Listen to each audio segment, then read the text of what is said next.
What if Minato Namikaze and Kushina Uzumaki had survived the Nine Tails assault?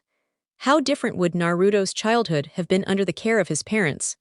Could the presence of the fourth Hokage have prevented the Uchiha clan's downfall? It was a radiant morning in the Hidden Leaf village when Kushina Uzumaki went to the infirmary for a routine checkup. There, a smiling medical nin delivered the most joyful news she'd heard since Minato had first professed his feelings. "Kushina Uzumaki, you're expecting," the medic said with a gentle nod. Overwhelmed with emotion, Kushina left immediately for the Namikaze residence where she and her husband lived, eager to share the news. Minato, preparing food in the kitchen, sensed her presence as soon as she stepped in, his reflexes always sharp. "Welcome back, Kushina. How did the checkup go?" he asked warmly as she rounded the corner. "Minato, what would you say if we were having a baby?" she asked, her voice nearly trembling with glee. "A baby?" he replied, puzzled. "I'm going to be a mom, you know," she exclaimed, unable to contain herself. Minato, stunned by her words, dropped the bowl in his hands. "I'm going to be a dad." They hugged each other tightly, hearts full of love. But beneath Minato's smile was a shadow of worry. He knew what came with childbirth for a Jinchuriki. In the Hokage's office, Minato sat surrounded by paperwork, the bane of all village leaders. Hiruzen Sarutobi, the former Hokage, entered with a serious look.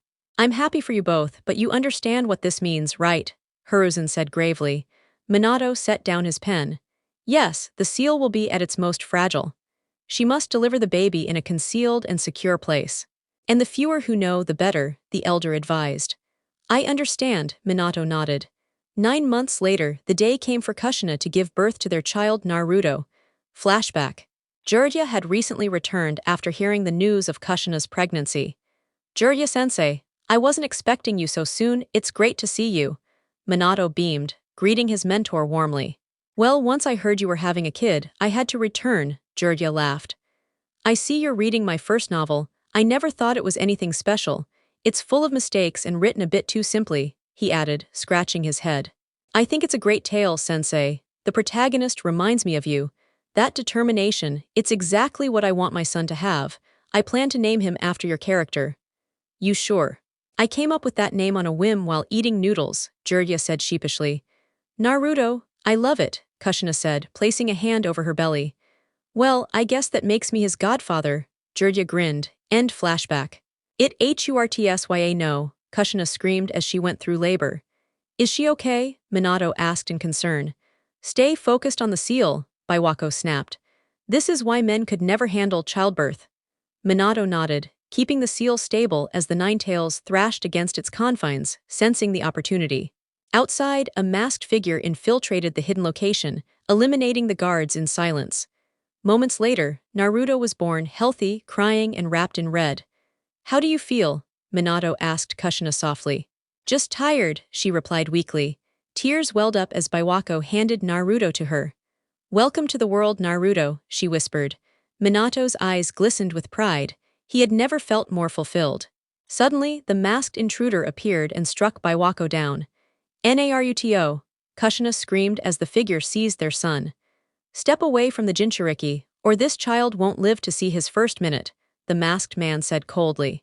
"Wait please, just calm down," Minato urged. "I'm perfectly calm," the man replied, hurling Naruto into the air and preparing to strike. But Minato was quicker, teleporting to catch Naruto just in time. "You live up to your reputation, but what about this?" The masked man smirked as glowing tags on the baby's blanket flared.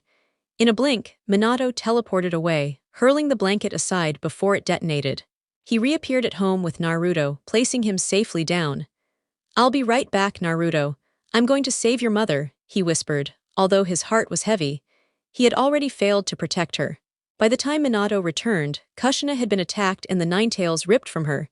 He saved her just in time, teleporting them both back to safety. "Why?" Kushina murmured. "Don't worry about that now," Minato said gently. "Thank you, Minato," she whispered faintly.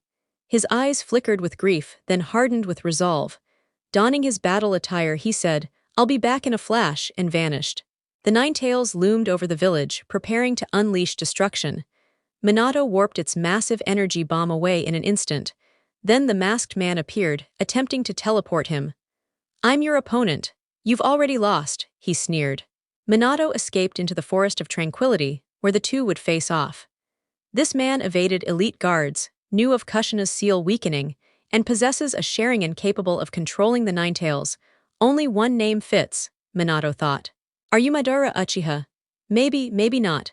Let's say it was for war or peace or just because, the masked man said cryptically, launching chains toward Minato. Their clash began. Minato noticed his opponent phase through attacks but had to become tangible to strike. That moment of vulnerability, Minato's one chance.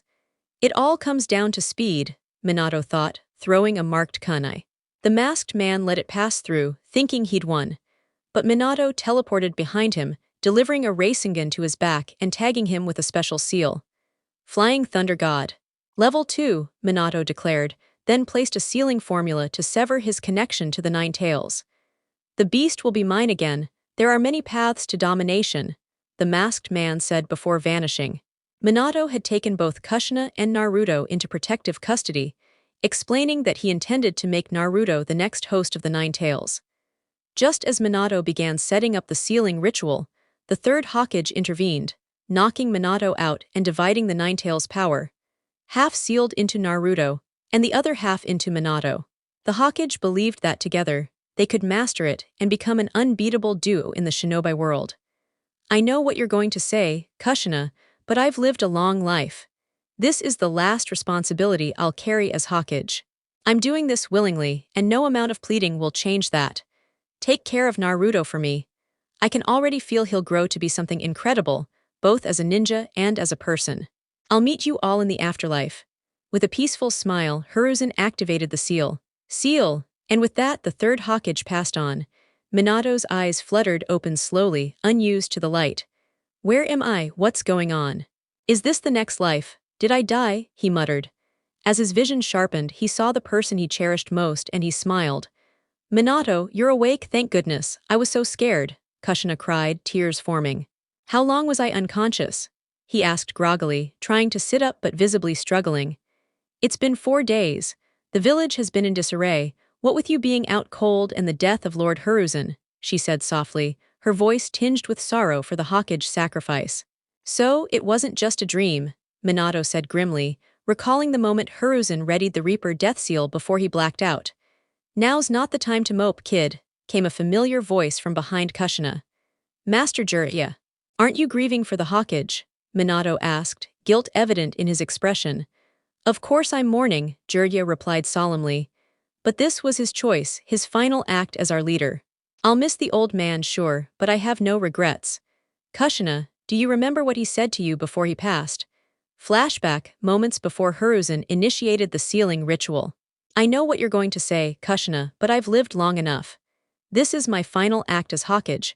I choose this freely, nothing you do or say can sway me. Please watch over Naruto. Even though he's just arrived in this world, I can sense he'll be extraordinary, both as a shinobi and a person. We'll meet again in the afterlife. With a soft smile, Hiruzen concluded his last words. End flashback, I remember it clearly, Jiraiya-sensei, Kushina replied, smiling faintly. And I truly believe what he said, Naruto will grow into someone remarkable. Speaking of Naruto, where is he? I didn't get to see him with everything that happened, Minato asked. He's right here, Minato, came the voice of a blonde woman in a green jacket, the kanji for bet etched boldly on its back. Tsunade. When did you come back? Minato beamed. He always regarded Tsunade as an older sister figure, someone he could confide in. In fact, she'd been the one who encouraged him to pursue Kushina. Tsunade carefully handed baby Naruto over. Minato gazed at his son, a gentle warmth in his expression, pride swelling in his chest.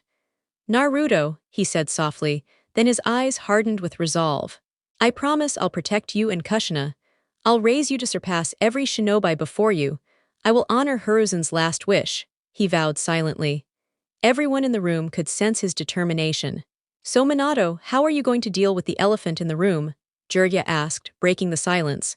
Minato's face turned serious. He couldn't just pretend the Ninetales had vanished. They'll have to know. About both of us, he said, referring to himself and Naruto being Jinchuriki. You might as well come clean about it. Hiding it will only cause more trouble, Tsunade noted, before being interrupted as everyone muttered the same name. Danzo, he'll claim a Hokage shouldn't be a Jinchuriki. Say it puts the village at risk, all to strip you of the title, Kushina added bitterly. I'll be honest with them. I've done right by this village and I trust the people enough. But it's Naruto I'm worried about how they'll treat him. I'll need your support, Minato said, looking at Jiraiya and Tsunade. We've got your back, Jiraiya replied with a grin.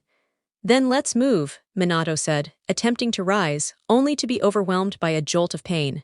Oh no you don't, Tsunade scolded. You're not going anywhere until you've recovered. You've got some minor injuries and chakra burnout. Give it a few days.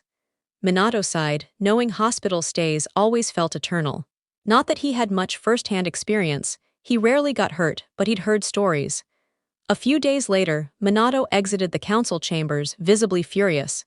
Idiots. They can't tell the difference between a kunai and the scroll it's stored in. He grumbled to Kushina. Flashback Minato had informed the council that both he and Naruto now hosted the Nine Tails. Predictably, the civilian side reacted with hostility.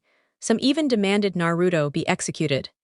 In response, Minato, Jiraiya, Tsunade, and Kushina released such overwhelming killing intent that several civilians collapsed in fear. Even some ninja looked visibly shaken. Eventually, Kushina's allies convinced the room that punishing her child and husband was cruel and unjust. The meeting was adjourned, but Danzo fumed in silence. His latest attempt to grab power had failed. Desperate times require desperate measures, Danzo mused as he stormed out. End flashback, Kushina, we need a break, Minato muttered, drained.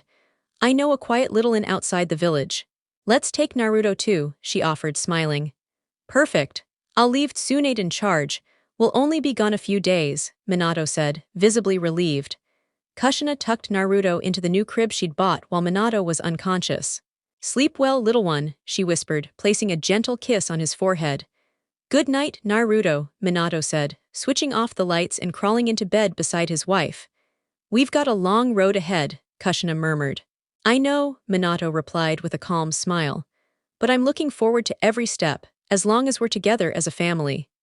Danzo sat calmly in his chair, sipping tea, as the ANBU he had summoned finally arrived.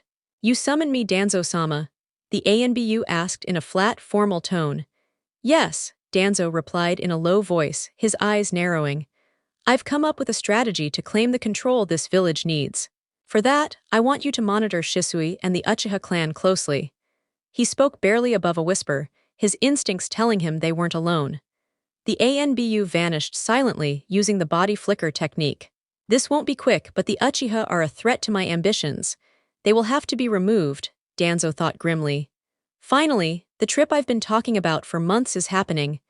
Minato cheered excitedly to Kushina, who giggled at her husband's boyish enthusiasm. It had been about 8 months since the Nine Tails incident and Naruto's birth. The delay in their vacation was due to Tsunade needing time to rebuild the medical corps and recover from her hemophobia. Jiraiya, on the other hand, couldn't take over temporarily as he was tailing Orochimaru, who rarely stayed in one place. Minato, vacation or not, your mountain of paperwork isn't going anywhere, Tsunade said in a scolding tone. Paperwork? I've erased that word from my mind, Minato replied with a beaming grin. All I care about is spending time with my family. Tsunade smirked. Just promise me you won't teach Naruto anything questionable again. Minato laughed nervously, a sweat drop forming as he remembered the incident. Flashback when Naruto was 6 months old, he had begun speaking. One day, Kushina was out shopping, leaving Minato to watch their son. Naruto's first word had been mom, much to Minato's disappointment. Desperate, he tried to get Naruto to say dad. Say dad, come on, he encouraged. Mom, was Naruto's response. Please just once say dad, Minato tried again. Mom, Minato, a bit annoyed, finally snapped. Say dad now, to his surprise, Naruto shouted with glee. Damn it. Kushina walked in, smiling. How's my little Naruto? Damn it, Naruto shouted again, clapping. Naruto, who taught you that? Kushina demanded. Minato, already sweating bullets, was frozen in fear. Dad, Naruto said, pointing straight at him. Oh, really now? Kushina said with a dangerous smile as she gently placed Naruto down, then proceeded to beat Minato senseless. Why me? Minato thought as he endured the punishment. The Kyuubi, observing silently, chuckled. You humans are endlessly entertaining. End flashback. Why did he only learn to say dad when it got me in trouble? Minato muttered to himself. It's your fault for being impatient, Kushina said sweetly. Whatever, can we go already? Minato grumbled. Don't take your frustration out on me. Kushina shouted, her hair flaring wildly like 9 angry tails. Yeah, real self-inflicted pain, Minato muttered sarcastically. Well then, take care, Tsunade-nichan, he called. Be safe, both of you. Tsunade waved, heading back to the Hokage office. Once there, she uncorked a bottle of sake, only for Shizune to walk in. You're not planning to do any actual work, are you, Lady Tsunade? Shizune asked, exasperated. Glad we're on the same page, Tsunade replied casually. After traveling at a civilian's pace for about an hour, Minato and Kushina reached the town where their inn was located. Kushina, pushing a stroller with Naruto inside, asked, Where exactly is this place? I haven't been out of the village much. It's technically just outside the town's edge. There's a hot spring right next to it, Minato replied with a smile. Suddenly, panic erupted. An explosion rocked the area, followed by screaming and smoke pouring from a house. Kushina, take Naruto to the inn and wait for me, Minato ordered. She nodded and hurried off while he dashed toward the burning house. What happened? Minato asked one of the panicking villagers. I don't know, there was a blast, then the house just caught fire. I think people are still inside, the man cried. Holding his breath against the smoke, Minato rushed into the blaze and found a small, unconscious girl curled in the corner. He picked her up and teleported out. After laying her down gently and asking the bystanders to care for her, he weaved signs and used water style. Water wall to extinguish the flames. Was this an accident or did a shinobi cause it? He wondered. Maybe the girl can tell us later. He turned to a civilian who appeared to be a doctor. Is she going to be okay? She'll be fine. Minor burns and some rest should fix her up, the doctor said, then did a double take. Wait, aren't you? You're the 4th Hokage. Gasps spread through the crowd. What's someone like you doing here? The doctor asked. I'm just visiting, no emergency, Minato said, scratching the back of his head. But right now, I'm more concerned about this girl's safety. Since her home's gone, I'll look after her for now. He gently lifted her again. As he looked at her face, he thought, she looks like a mini Kushina, could it be? At the inn, Kushina sighed in relief when she saw Minato returning safely with a young girl in his arms. Who's that? She asked. She was in the burning house. I'm taking care of her until we find her parents, he said, smiling. She kinda resembles you, doesn't she? You big softy, this is exactly why I love you, Minato, Kushina replied tenderly. I love you too, Kushina, he said warmly, and they shared a kiss. A few hours later, the girl woke up disoriented, bandaged, and scared. She began crying, remembering what had happened. Minato and Kushina rushed in. What's wrong? Are you okay? They asked in unison. My mommy, she sobbed before breaking down. They held her gently, comforting her until she cried herself back to sleep. What do you think she meant? Kushina asked softly. I think it's what we feared, Minato said, his expression clouded. An hour passed and she woke again, this time more aware. Who are you? She asked cautiously. I'm Minato Namikaze, and this is my wife, Kushina Uzumaki. We took care of you while you were unconscious. We just want to help. Can you tell us about your mother? Minato asked with a gentle smile. The girl turned to Kushina and said softly, You look like my mommy. Kushina blinked in surprise. Could she really be? Kushina grinned. Then she must be a beautiful lady. The girl chuckled quietly. What's your name? Kushina asked. Eika Uzumaki, she replied barely above a whisper. Minato's eyes widened, and Kushina lit up like a lantern. I'm in Uzumaki too, you know, Kushina said proudly. Eika smiled, happy to have found someone like her mother. But first, Kushina said gently, can you tell us what happened with the fire? Okay, Eika said, looking down sadly. Flashback. Eika sat on the floor, playing with a few small toys while her mother prepared lunch in the kitchen. Eika, I'm making miso ramen today, sound good? Her mother called. She was about the same height as Kushina, with dark reddish-purple hair, long and slightly unkempt, reaching down to the backs of her knees. Her deep violet eyes complemented her narrow face and athletic build, like someone who had spent years in shinobi service. Yes, Mommy, Eika replied with excitement. Miso ramen was one of her absolute favorites. Suddenly, a masked intruder appeared in a swirl of space, pressing a kunai to the woman's neck. Where is she? He growled. I don't know who you're talking about, she rasped, struggling under his grip. You know damn well who I mean. Where's Eika? Tell me or I end you. And if she's hiding somewhere, I'll just level this entire place.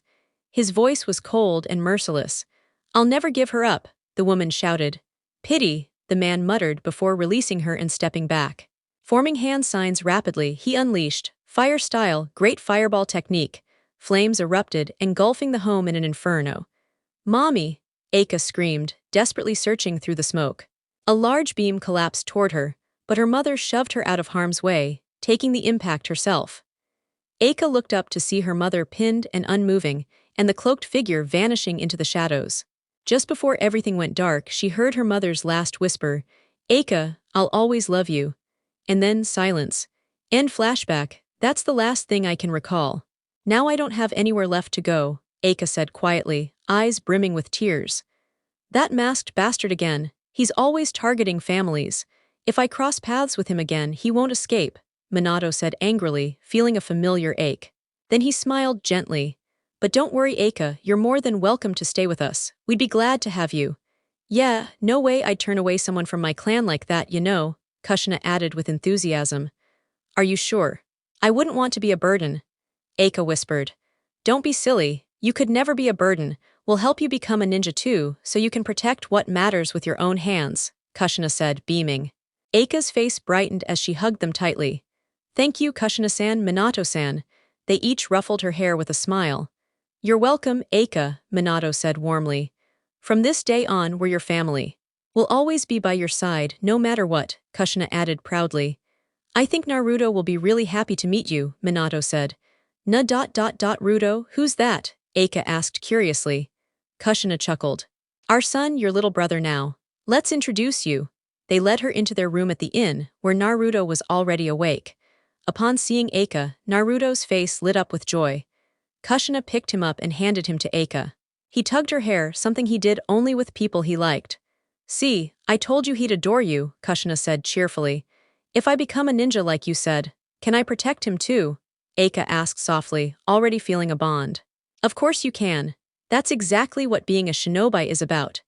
We're heading back to the village soon, but we can grab you some clothes before we go," Minato replied, chuckling. Eika gazed at Naruto for a moment longer, then handed him to Minato and wrapped them both in a tight hug. "Thank you, Mom, Dad." 6 years later, the Hidden Leaf had rebuilt since the Ninetales attack, and a new generation was ready to enter the academy. Among them was a young boy with spiky blonde hair walking hand in hand with his family. He wore an orange sleeveless hoodie, a navy blue shirt underneath, green pants, and blue sandals. Green goggles rested on his forehead, a gift from his sister on his 5th birthday. 3 whisker-like marks lined each cheek, and his bright blue eyes mirrored his father's. This was Naruto Uzumaki, grinning from ear to ear. "Excited for your first day, huh?" Kushina said warmly. "Yeah, I'm gonna show everyone what I've got," Naruto shouted. "He's so much like you were back in the day," Minato remarked fondly. "Don't remind me, I'm already feeling nostalgic," Eika chimed in. Now nearly 5 feet tall, her reddish-purple hair reached past her waist. She wore a long-sleeved black shirt with the Uzumaki crest on the back, cropped pants, a sash for her weapon, and leaf headband proudly tied on her forehead. Having trained under Minato and Kushina, Eika had quickly risen through the ranks and nearly matched Itachi Uchiha in the academy. The two had even been placed on the same genin squad. Though she hoped Naruto would excel too, all that mattered was that he tried. No matter how hard things got, she would always be there for him. "Looks like your son is starting the academy too, Kushina," said a familiar voice. Mikoto Uchiha stood nearby, clad in a black top with the Uchiha crest and an apron over it. "That's right, and he's gonna outshine your boys," Kushina grinned. "We'll see about that. My son's had the best teacher," Mikoto replied, smirking. "Oh yeah, let's see who tops the class," Kushina joked, flexing her arm. Their husbands exchanged weary glances behind them. "Hokage-sama, how's the paperwork treating you?" asked Fugaku, dressed in full Jonin uniform with the Uchiha crest and his police force mantle. "Never ending, but I manage," Minato chuckled. "And how are you two doing, Itachi Sasuke? Ready for the big day?" "I'm well, Hokage-sama," Itachi replied politely. "I'm pumped, I'll beat my brother one day," Sasuke beamed. "I'm sure you will," Minato smiled. "But it's time to head in now, don't you think?" "Yes, the bell's about to ring. Off you go, both of you. Do your best," Fugaku said calmly. "Okay," Naruto and Sasuke shouted as they raced ahead. "Well, I guess it's time I return to my mountain of paperwork," Minato groaned. "I'm sure Shizun's drowning in it. I'm off to Ikaraku's," Gotta have pork miso ramen, Kushina declared, nearly drooling. I'm coming too, Eika said, equally hungry. If I didn't know better, I'd swear Kushina gave birth to her, Fugaku thought with a sigh. I've got to report in. Itachi, tell the elders the meeting's postponed until tonight, Fugaku instructed. Yes, father, Itachi nodded. Eika, don't forget we've got training today, don't be late this time, Itachi added. I won't, I promise, Eika waved. They parted ways with a smile. She always keeps her promises, Itachi thought, his lips twitching into a small smile. 1 year passed. Both Itachi and Eika had taken the Chunin exams and successfully passed, officially earning the title, making them 2 of the youngest Chunin in the village's history. While they were thrilled about the accomplishment, and their parents were beaming with pride, a part of them felt a bit disheartened. Now that they'd be sent on more complex, often separate missions, the time they'd spent as a team, some of their happiest moments would be less frequent. Despite their frequent disagreements and occasional clashes, when it mattered, they worked together flawlessly. I'm so proud of you, Mikoto and Kushina exclaimed in perfect sync, though they were in entirely different places. Their pride for their children was beyond words. Nice going, sis, you're a Chunin at 10, that's insane, you gotta be super strong, Naruto shouted, his eyes full of admiration. Thanks, guys. But honestly, I couldn't have done it without all of you. Eika replied with a warm smile, deeply grateful for her supportive family. You still deserve the credit. You put in the effort and carved your own path. We just gave a little push when needed, Minato added, wrapping her in a playful headlock. Your genjutsu skills are seriously next level, he complimented. Thanks, Dad, but seriously, let go, she laughed, struggling out of his grip. Everyone laughed, it was a moment worth remembering. But there's one thing, Eika said, drawing everyone's attention. I'm going to miss being with my old genin team, we had some great times. I just hope being Chunin doesn't mess up our bond, she admitted. Minato chuckled. I'm sure you'll still find time to hang out, my team did after we all ranked up. But just know this. I won't be going easy on you just because you're my daughter. Wouldn't expect you to, she grinned. So, you finally made Chunin, huh? Itachi's closest friend asked. He was about 3 years older, with messy dark hair, sharp black eyes, a black high-collar shirt bearing the Uchiha crest, and a strapped ninjato slung across his back. He wore black pants and shinobi sandals. Yeah, Shisui. I think I can finally beat you now, Itachi said with a rare smile, regarding his best friend and brother-like figure. Don't get too full of yourself just yet, Itachi. Promotion or not, you're still decades too early to take me down, Shisui replied, smug but genuinely amused. Deep down, he knew Itachi would surpass him someday. Itachi let out a soft laugh. But to be honest, I'll miss being a genin. I know things are only going to get harder from here. The missions as genin were fun. Now we'll all be split up, doing riskier jobs. Not that I'm scared, just nostalgic, I guess. Itachi said with a small, wistful smile. Seriously, you want to go back to chasing that stupid cat around? Shisui said, grinning as Itachi chuckled. Besides, he added slyly, you'll still get to see her now and then. Putting on his most emotionless face, Itachi retorted, that's not it. He turned away, cheeks slightly flushed. I just liked those missions, that's all, he said with a smirk. Sure it is, Shisui laughed. Itachi Uchiha has reached Chunin status, Lord Danzo, reported an Anbu operative. He's becoming quite capable. In time, he could become one of the strongest, Danzo mused.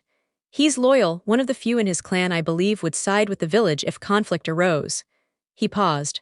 But there's always the chance he may not. And Shisui, he might complicate things, even if unintentionally.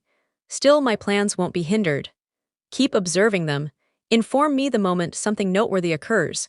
You're dismissed, Danzo said, and the Anbu vanished in a flash. Uruka was mid-lecture on Konoha's origins. At the Valley of the End, the first Hokage faced off against Madara Uchiha, co-founder of the village. But all Naruto heard was blah blah blah Madara blah blah village, as he tuned out, having already been drilled on this by his mom years ago. Naruto, focus, Uruka yelled, activating his infamous big head jutsu. I'm paying attention. Promise, Naruto quickly responded, trying to cover. Then tell me, where did the first Hokage fight Madara? Uruka asked. And if you miss it, the whole class is doing the transformation jutsu drill. The Valley of the End, Naruto shouted, surprising everyone. Some kids had already begun lining up, assuming he'd mess up. Correct. I'm honestly shocked, He usually blurts out something completely random, one student whispered. Nice save, Naruto. I didn't feel like doing extra drills, Sasuke muttered to his friend. Yeah, and everyone would have blamed me if I flubbed it, Naruto grinned. Later, Naruto returned home, clearly frustrated. Welcome back, Naruto. Something wrong? Minato asked gently. It's the clone jutsu, Dad, I can't get it right. Every time I try, I make one lousy clone that looks half dead. Look. Naruto formed the seals and poof, a ghostly pale clone slumped beside him. I see, Minato nodded. All right, I'll show you a special version of the clone technique, one just for you. Seriously, now, please. Naruto's eyes sparkled with anticipation. I'll teach you once you've locked down the basics, Minato said, though I think you'll pick it up quickly. But I've already mastered wall walking, substitution, and transformation, Naruto insisted, unleashing the dreaded puppy dog eyes no parent could resist. Fine, let's test you. Without warning, Minato tossed his spoon, and Naruto instantly swapped with a nearby chair. Good, now turn into me in my Hokage robes. Naruto transformed flawlessly. Now walk the walls and ceiling. Naruto obeyed with a grin, standing upside down on the ceiling. See, so now you have to teach me. Minato chuckled, placing a proud hand on his head. All right. Let's go. They stepped into their private training field. This is called the Shadow Clone Jutsu. It splits your chakra evenly to make tangible copies, not illusions, Minato explained. It's advanced and consumes a lot of chakra. That's why most don't use it, but you have plenty to spare. How much more do I have? Naruto asked. If I had to guess, probably 4 times more than your sister, Minato said. Naruto lit up with excitement. Here's the sign, Minato demonstrated the cross-hand seal. Distribute your chakra equally into the copies. Shadow Clone Jutsu, Naruto shouted, and in a massive puff of smoke, 25 clones surrounded him. Minato stood stunned. I'm amazing, look how many I made, Naruto cheered. You did great, but don't stop now. Work on control, try summoning an exact number, Minato advised, proud and smiling. Naruto began training every day, determined to perfect his new technique. A week had passed, and Minato was preparing to evaluate Naruto on the shadow clone technique. All right, Naruto, show me what you've got. Make 4 clones, he instructed. Naruto formed the hand sign and produced 4 clones. Nice, now create 3 more. Without hesitation, Naruto formed an additional 3, totaling 7 clones. Excellent. Now cancel them and summon just 1. Naruto dispersed the group and then conjured a single shadow clone as directed. I'm really impressed, son. That's a high-level technique, and you've nailed it in just a week, Minato praised, tousling Naruto's hair as the boy grinned with pride. Awesome, I'll breeze through the graduation test now, Naruto shouted excitedly. Don't think that mastering one move means you can slack off, Minato reminded him sternly. Yeah, I get it. Still, I'm pumped to show this off. Thanks, Dad, Naruto said before rushing back inside the house. Minato watched him go with a smile. He's so much like Kushina. You can reveal yourself now, Minato said calmly, and an ANBU emerged from the shadows of a nearby tree. Hokage-sama, I bring urgent news. We need to speak somewhere more secure, the masked shinobi said. Very well, we'll head to the Hokage's office, Minato replied, and both vanished in a blur. Inside the office, Minato asked, What's the situation? The Uchiha clan is plotting an uprising, the ANBU revealed. They claim they're tired of the suspicion and fear aimed at them after an Uchiha allegedly orchestrated the Nine Tails incident 7 years ago. This movement is being driven by the elders. I understand. What's your recommendation? Minato asked. Best case scenario, we delay their actions and try to reach a peaceful solution. Worst case, we're heading for civil conflict. I believe Itachi is key to this whole ordeal, Shisui responded gravely. I'll handle what I can. Keep monitoring the situation and report any developments. Knowing Fugaku and the elders, convincing them won't be easy. If we can't defuse this, the village may face internal war, Minato warned. 3 years had passed since Shisui first reported the Uchiha unrest. That's where things currently stand, Itachi summarized before the Hokage. Shisui and the council elders were present. So it's come to this, a full-fledged plan to overthrow me, but why would they go that far? Minato asked. It likely traces back to that incident a decade ago. Ever since, the Uchiha have been seen as threats by both civilians and shinobi alike, Shisui explained. All because the masked man who controlled the beast was identified as a powerful Uchiha, Lord Fourth. They're beyond talking now. The only way to prevent a catastrophe is to remove the threat permanently, Danzo stated coldly. Don't you dare threaten my family, Itachi barked. Even if the village is more important than any single clan, slaughtering the Uchiha isn't the answer. I agree with Danzo, Himura added. If we don't act first, they will. Minato, we must strike. Minato remained silent for a moment before replying. They may be unreasonable now, but total eradication isn't an option.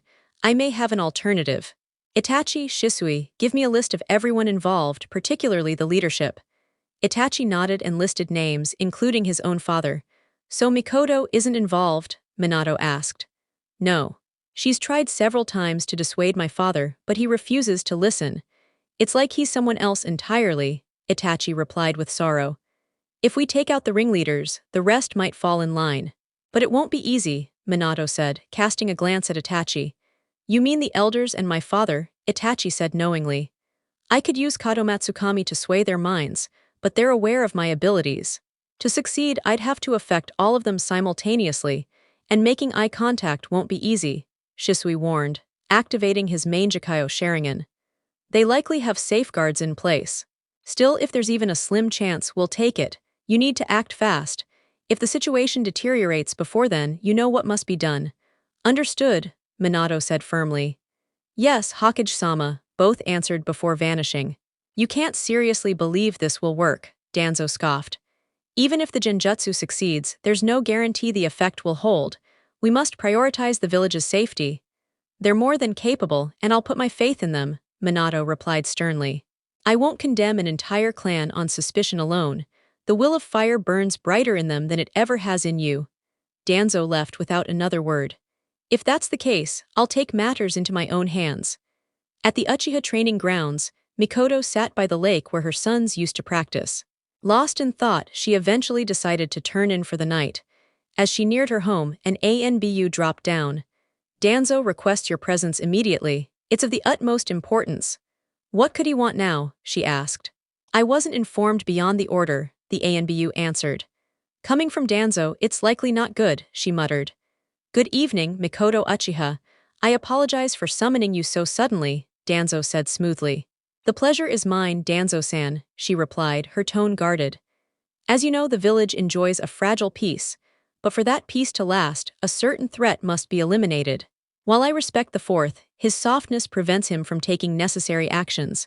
Surely, you understand where I'm going with this. You're talking about the coup, but I oppose it. Why am I here? To give Itachi a stronger reason to carry out the clan's purge, Danzo stated as ANBU grabbed her arms, but her body vanished in a puff of smoke. A shadow clone, one of the ANBU barked. She's nearby, find her. Do not damage the other eye, Danzo ordered. Mikoto sprinted through the forest, only to be cut off by two more ANBU. The first set reappeared behind her.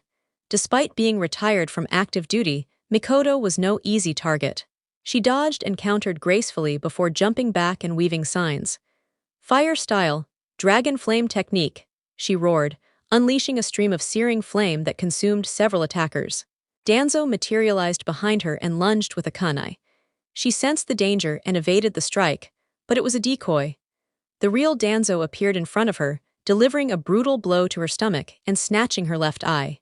Now for the other one, he said, reaching again, only for Mikoto to vanish using the body flicker technique. Pursue her. Secure the second eye intact, Danzo ordered coldly. I should have anticipated that Danzo would come after the Sharingan. Mikoto muttered to herself as she leapt from branch to branch, her vision blurred. She paused to catch her breath, but then the Anbu Danzo had dispatched suddenly surrounded her, armed with explosive kunai. Aim for the legs, not the eyes. We can't risk damaging her Sharingan, one whispered. Just as they prepared to throw, Mikoto's right eye began to spin, transforming into a disc shape with three extending rectangles, the mark of her Mangekyo Sharingan. A massive explosion erupted, and when the smoke cleared, the masked Anbu's shock was evident on their faces. What on earth is that? One questioned. Before them stood a towering white skeletal figure seemingly composed entirely of chakra, wielding a straight sword in one hand and holding a sack in the other. Clutching her injured eye, Mikoto staggered, about to collapse, when a huge fireball burst from the forest, scattering the Anbu. She was caught by a figure she instantly recognized. Itachi, she whispered weakly. I thought you were on a mission. Something felt wrong. I came back to check, Itachi answered with a faint smile. In a blink, he shunshined them away to safety. The Foundation is involved. They've taken extreme steps to ensure you wipe out the clan. They'll likely come after my right eye next. But before that, I want you to have it. Mikoto removed her eye and handed it to Itachi, who hesitated before accepting it, tears forming. Come on, Itachi, shinobi, don't cry. Protect the village and Sasuke. With my passing, I entrust you with the power of the Mangekyou Sharingan. The fate of the Uchiha rests with you. I love you, Itachi, always. She smiled softly, leaned back and fell into the river, ending her life. Itachi's Sharingan shifted, revealing the three-pointed design of the Mangekyou. Determined, he set out to eliminate the Uchiha elders one by one. Returning home, Itachi prepared to face his father, but Fugaku awaited him. So you chose the village over your own blood, Itachi, Fugaku said without looking back. Itachi said nothing, ready to fight. Don't waste your energy, Itachi. I'm not your enemy now. With the elders gone, the coup is impossible. But know this, a man opened my eyes to this world's flaws. A man named Madara Uchiha. Itachi's eyes widened in disbelief. But that's impossible, he should be dead. Itachi only needed to eliminate a few people this time, so Obito's help was unnecessary. Itachi's confusion deepened. I thought the same, but what he revealed convinced me otherwise. Itachi, I'm leaving the village. Tell Sasuke I killed Mikoto, it's partly my fault. We will meet again, but please protect Sasuke for me. Fugaku's voice cracked with emotion. I will, father. Fugaku departed, leaving Itachi in silent tears. Brother, a voice called softly.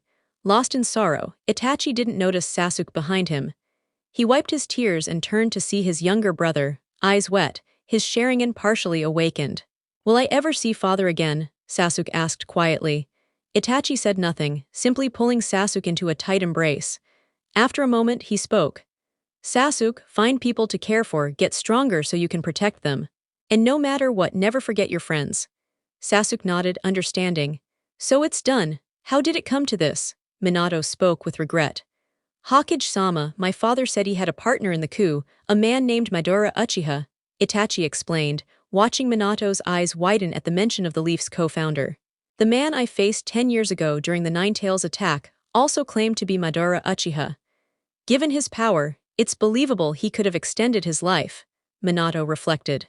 Your father will be classified as an S-rank shinobi, do not engage him unless the hidden leaf is notified. Understood, Minato-sama, Itachi responded respectfully. Take it easy for a few weeks. You've endured much. Rest will do you good. I won't assign missions for now, Minato said kindly. Thank you, Fourth Hokage. I appreciate your concern, Itachi smiled. He truly needed a break. Itachi left the Hokage Tower, heading toward the academy to collect Sasuke. He had promised to train him in the Sharingan. Hey, Itachi, a familiar voice called. He turned and smiled. Hello, Eika.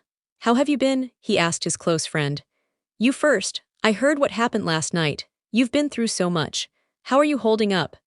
Eika's eyes were full of concern, knowing what Itachi had endured, the loss of his mother, killing clan members, and his father's abandonment. I'll be fine. Love breeds sacrifice. I know my parents loved me and were proud despite our differences. And with friends like you, I can overcome anything, Itachi said, smiling. Eika blushed, knowing she was among his closest. I understand losing my own mother like that. But you're strong, Itachi. I believe you could even succeed my father one day, Eika said, hugging him warmly. Itachi felt deeply loved, almost like his mother's affection. Soon, he thought. I have to go. I promised Sasuke I'd train him. Don't want to be late. All right, see you soon, Eika said, unable to stop thinking about how kind and handsome Itachi was, having just entered adolescence herself. Maybe after Naruto graduates, I'll make my move. Unbeknownst to her, Itachi already had feelings for her. 2 years passed and the long-awaited day arrived. Today, you all become true ninja. Congratulations. But this is only the beginning. You must work harder than ever. Now, your teams, Uruka announced in a firm tone. Naruto barely listened until he heard his and Sasuke's names. His ears perked up at Team 7. Naruto Uzumaki, Hinata Hyuga, and Sasuke Uchiha. Naruto and Sasuke grinned, glad to be together, close friends. Teams 8 and 10 remain the same, except Sakura is on Team 8 instead of Hinata. With the announcements done, the genin went out to meet their parents, their jonin instructors to gather at 3 p.m. Finally, a real ninja, Naruto cheered, standing with his family in the academy yard. Congrats, little brother, you earned it, Eika said. She hadn't changed much, except she'd grown more mature. Looks like you're on the same team as my little brother, she teased. Itachi, good to see you again. It's been too long, Naruto called. Itachi was like an older brother to him. I hear Sasuke barely beat Naruto for Rookie of the Year, Eika said.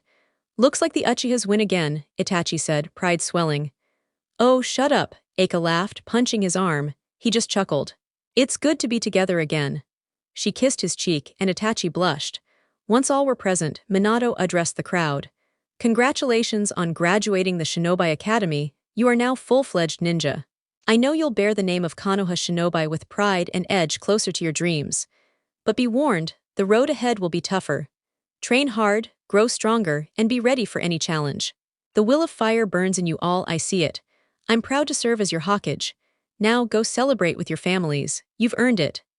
Several hours later, Naruto, Hinata, and Sasuke were at the academy waiting for their jonin instructor to show up. They were the only ones left in the room since the other teachers had actually arrived on time for the team meeting. It's already been 2 hours since this guy was supposed to meet us. You know what? I'm going to teach him a lesson for being so late. Who's with me? Naruto said, clearly irritated. Count me in. We could be training right now, but this guy insists on making us wait, Sasuke said, also showing signs of frustration. What about you, Hinata? Want to help me with this?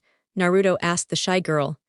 TTT, that's fine with me, Naruto, Hinata stammered, blushing a little, clearly having feelings for him. All right, we're going to pull off the oldest prank in the book, water dumped on the door, Naruto exclaimed, pumping his fist. As they finished setting the prank, someone opened the door, and in walked a jonin with silver hair wearing the standard Konoha uniform, only to get caught in their prank hook, line, and sinker. Gotcha, that'll teach you for being late, Naruto said triumphantly. The jonin sighed and replied, meet me on the roof. I want to get to know you all a little better. This might be the first team I ever pass, he thought. Author's note, hope you enjoyed this chapter. It's sad to see Mikoto go like that, but at least the Uchiha massacre was stopped, right? I guess that's some consolation. I have plans for Shisui in the future, he'll play a big role. But what happens now that Naruto is officially a genin? Find out next time on Just What If. Chapter 6, Team 7 assembles. Bonus. Itachi and Eika finally become a couple. Eika was checking herself in the mirror, making sure everything looked perfect. She just turned 15 and was about to go on her very first date. She wore a black sleeveless dress that stopped just above her thighs with a slim brown belt around her waist. Her curly hair and makeup made her look even more stunning than usual. You look beautiful, honey, Kushina said with a warm smile as she watched her daughter. Thanks, Mom. Did you make sure Dad doesn't find out about this? Eika asked, knowing Minato probably wouldn't approve. Yes, it's all good. He's still at the Hokage Tower doing paperwork. He won't know, Kushina reassured her just as the doorbell rang. That must be him, Kushina said, heading to open the door. A man stood there in a tailored black suit, radiating the air of a true gentleman. Good evening, Itachi. Oh, hello, Sasuke, Kushina said, surprised to see Sasuke standing beside Itachi. Well, I couldn't leave Sasuke alone, so I wanted to ask if you could look after him while we're out, Itachi said with a smile. You act like I'm some little kid, Sasuke grumbled, causing Kushina and Itachi to laugh. Come in, she's ready, Kushina said, motioning for Itachi to enter. Eika stepped out, and Itachi's face lit up like a Christmas tree. She looks stunning. No, Itachi, control yourself, he muttered. You look absolutely amazing, Itachi complimented, making Eika blush. Thanks, you don't look too bad yourself, she replied. Suddenly, a yellow flash appeared and Minato asked, Hey Kushina, is dinner ready yet? He then turned around and froze upon seeing Eika, Itachi, and Kushina together. What's going on here? Minato narrowed his eyes, though he already suspected the answer. Well, Daddy, I'm going on a date with my boyfriend, Itachi, Eika said nervously, sweating as she spoke. Minato's expression darkened as a shadow crossed his face. Date, boyfriend. Suddenly, an overwhelming killing intent filled the room, so intense that objects trembled and nearby shinobi raised their guards, especially Itachi, who was the main target. Everyone sweated, unaccustomed to seeing this side of Minato. If I ever hear you break my daughter's heart, I will kill you so thoroughly you won't exist in this realm or any other, Minato said in a low voice. And don't even think about having fun with her, because when you get back, I'll have you both sniffed by an Inuzuka and have your minds checked by Inoichi. This relationship ends if you fail any of my tests. Understand, Itachi? Yes, Itachi replied, clearly terrified. Yes what? Minato shouted. Yes sir, Itachi yelled, stiffening. Good, Minato said, smiling like his usual self. Everyone was stunned, wondering what just happened. They thought Minato had lost it. Have a great time, sweetheart, Minato said, kissing Eika on the forehead, then shooting Itachi one last warning glare. Don't worry, I will, Eika said, wide-eyed and still shaken by what she witnessed. Meet me on the roof, I want to get to know you all better, Kakashi told his new genin team. They might be the first team I actually pass, he thought, recalling the prank. Kakashi then vanished in a puff of smoke, heading to the roof to wait. The three new ninja exchanged glances and nodded, then climbed to the roof where Kakashi leaned against the railing, trying to look cool. Okay, now that you're all here, why don't you tell me about yourselves? Names, likes, dislikes, dreams, that kind of thing, Kakashi said. The genin looked confused and he sighed. Fine, I'll start. I'm Kakashi Hadake, likes not many. Dislikes not many, dreams, that's none of your business. Now it's your turn, he said with a smirk. What, you only told us your name, Naruto shouted in disbelief. Really, I usually keep it brief, Kakashi replied coolly. The genin fell to the ground in exaggerated shock. I'll go first, I'm Naruto Uzumaki. I like ramen, training, and spending time with my family. I dislike how long it takes for ramen to cook. My dream is to become the greatest Hokage, so people acknowledge me for who I really am, not because of my father, Naruto declared passionately. He's a lot like his mother, Kakashi thought, smiling. Okay, Hinata. My N name is Hinata Hyuga. I L like cinnamon rolls and Z-zens. I don't like sea crabs and S shrimp. M my D-dream is. Hinata blushed fiercely, unable to finish. She'd die if anyone found out about her feelings for Naruto. I'm Sasuke Uchiha. I like training with my brother. I dislike too many things to list. My dream. A gust of wind blew as he paused dramatically, then said, to eliminate a certain man and restore honor to the Uchiha clan. Looks like we've got an avenger on our hands. Hopefully he stays on the right path, Kakashi thought, making his final assessment. All right, tomorrow meet at Training Ground 3 at 6 a.m. for your real genin test. Don't eat breakfast or you'll throw up. See you then, Kakashi said before disappearing in a puff of smoke. What does he mean by real genin test? I thought we already became genin after the academy final exam, Naruto asked, confused. He probably means our first test as genin, Sasuke said. I'm going home to train. Later, he said, jumping off the roof and heading toward the Uchiha compound. What about you, Hinata? Naruto asked. I have to go home and train with my younger sister, she replied, blushing. Oh, too bad. I didn't have much planned anyway. Maybe I'll train with my mom. See you later, Hinata, Naruto said, slightly disappointed, leaping from rooftop to rooftop toward his home. Hinata watched him go with longing eyes, wishing he knew how she felt. A fine group of kids, aren't they? Minato asked, gazing into the crystal ball he used to monitor the village. Yes, Minato-sama. But you haven't told me why you summoned me, Itachi replied. I thought you'd enjoy what's about to happen in a minute. Also, I need to ask you about an incident from a few years back, Minato said with a smile. Oh, what is it? Itachi asked, referring to the event about to unfold. There was a knock on the door. Come in, Minato said, his smile turning into a serious interrogation expression Itachi knew well. Minato motioned for his Anbu to leave before the visitor fully entered. Judging by the expression on his face, whoever was about to enter was in for trouble. That look alone still sends chills down my spine, Itachi thought, shuddering as he remembered the first time he planned to take Eika out. His eyes then locked onto the man who had just stepped inside, and a surge of anger welled up inside him, making him tremble as he fought the urge to kill the man right then and there. The man responsible for all the hatred burning in his heart.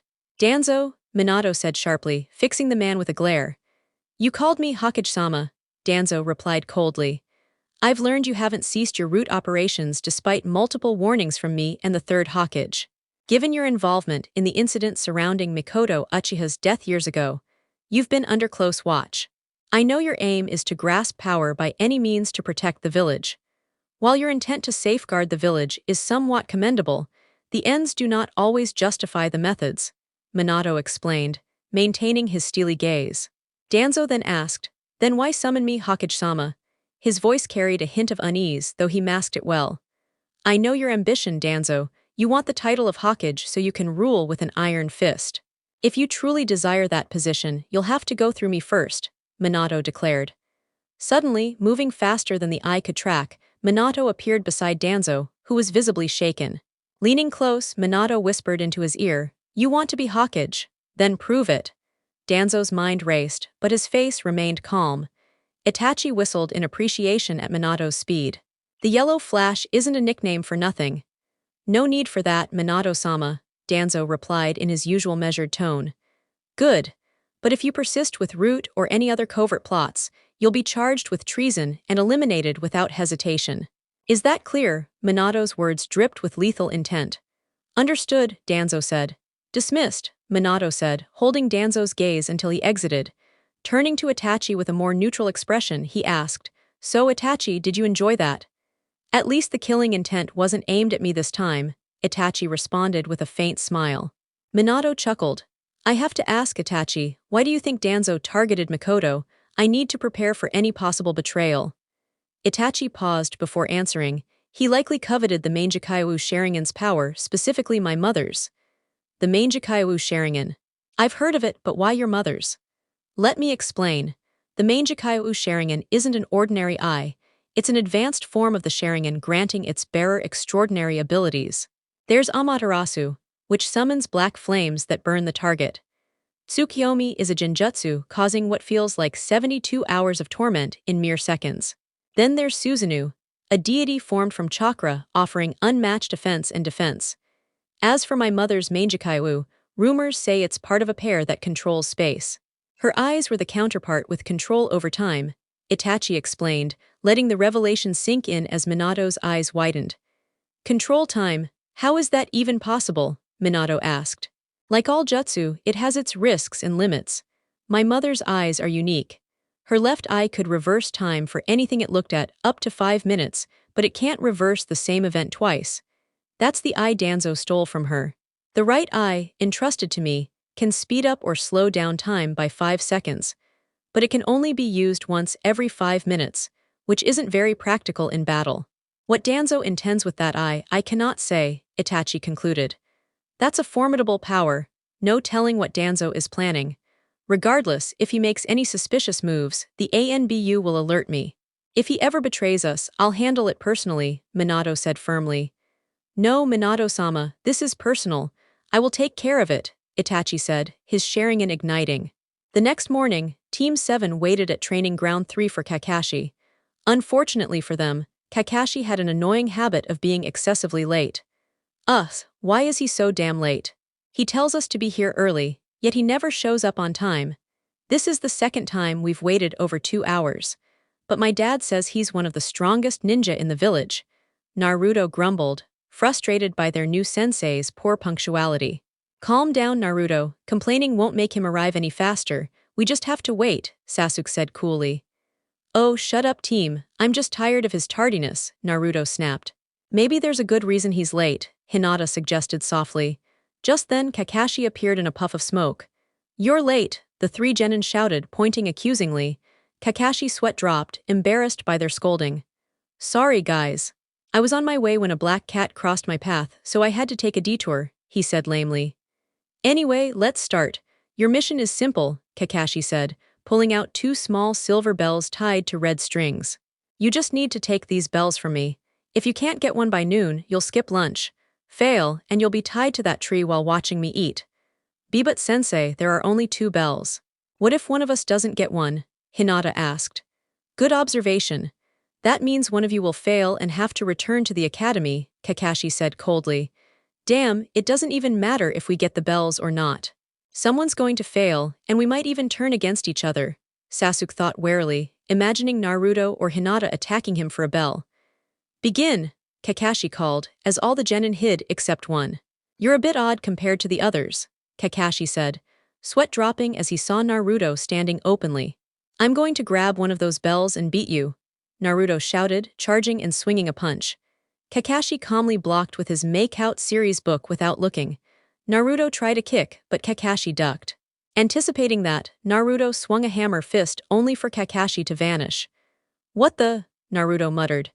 "You shouldn't let enemies sneak behind you so easily," Kakashi said, forming the tiger seal. "Hidden leaf secret finger jutsu, 1,000 years of death," he exclaimed, poking Naruto's rear and sending him flying. To Kakashi's surprise, it was a shadow clone. "He can do shadow clones. You could say the same about you, sensei," Naruto said from behind Kakashi as he reached for the bells. Kakashi jumped back and threw a shuriken, causing the clone to vanish. "Another one. I should expect no less from the son of the Yellow Flash," Kakashi thought proudly. "Now where are the others?" "And that's the plan, understood?" Sasuke asked his teammates. "Got it," Naruto and Hinata replied together.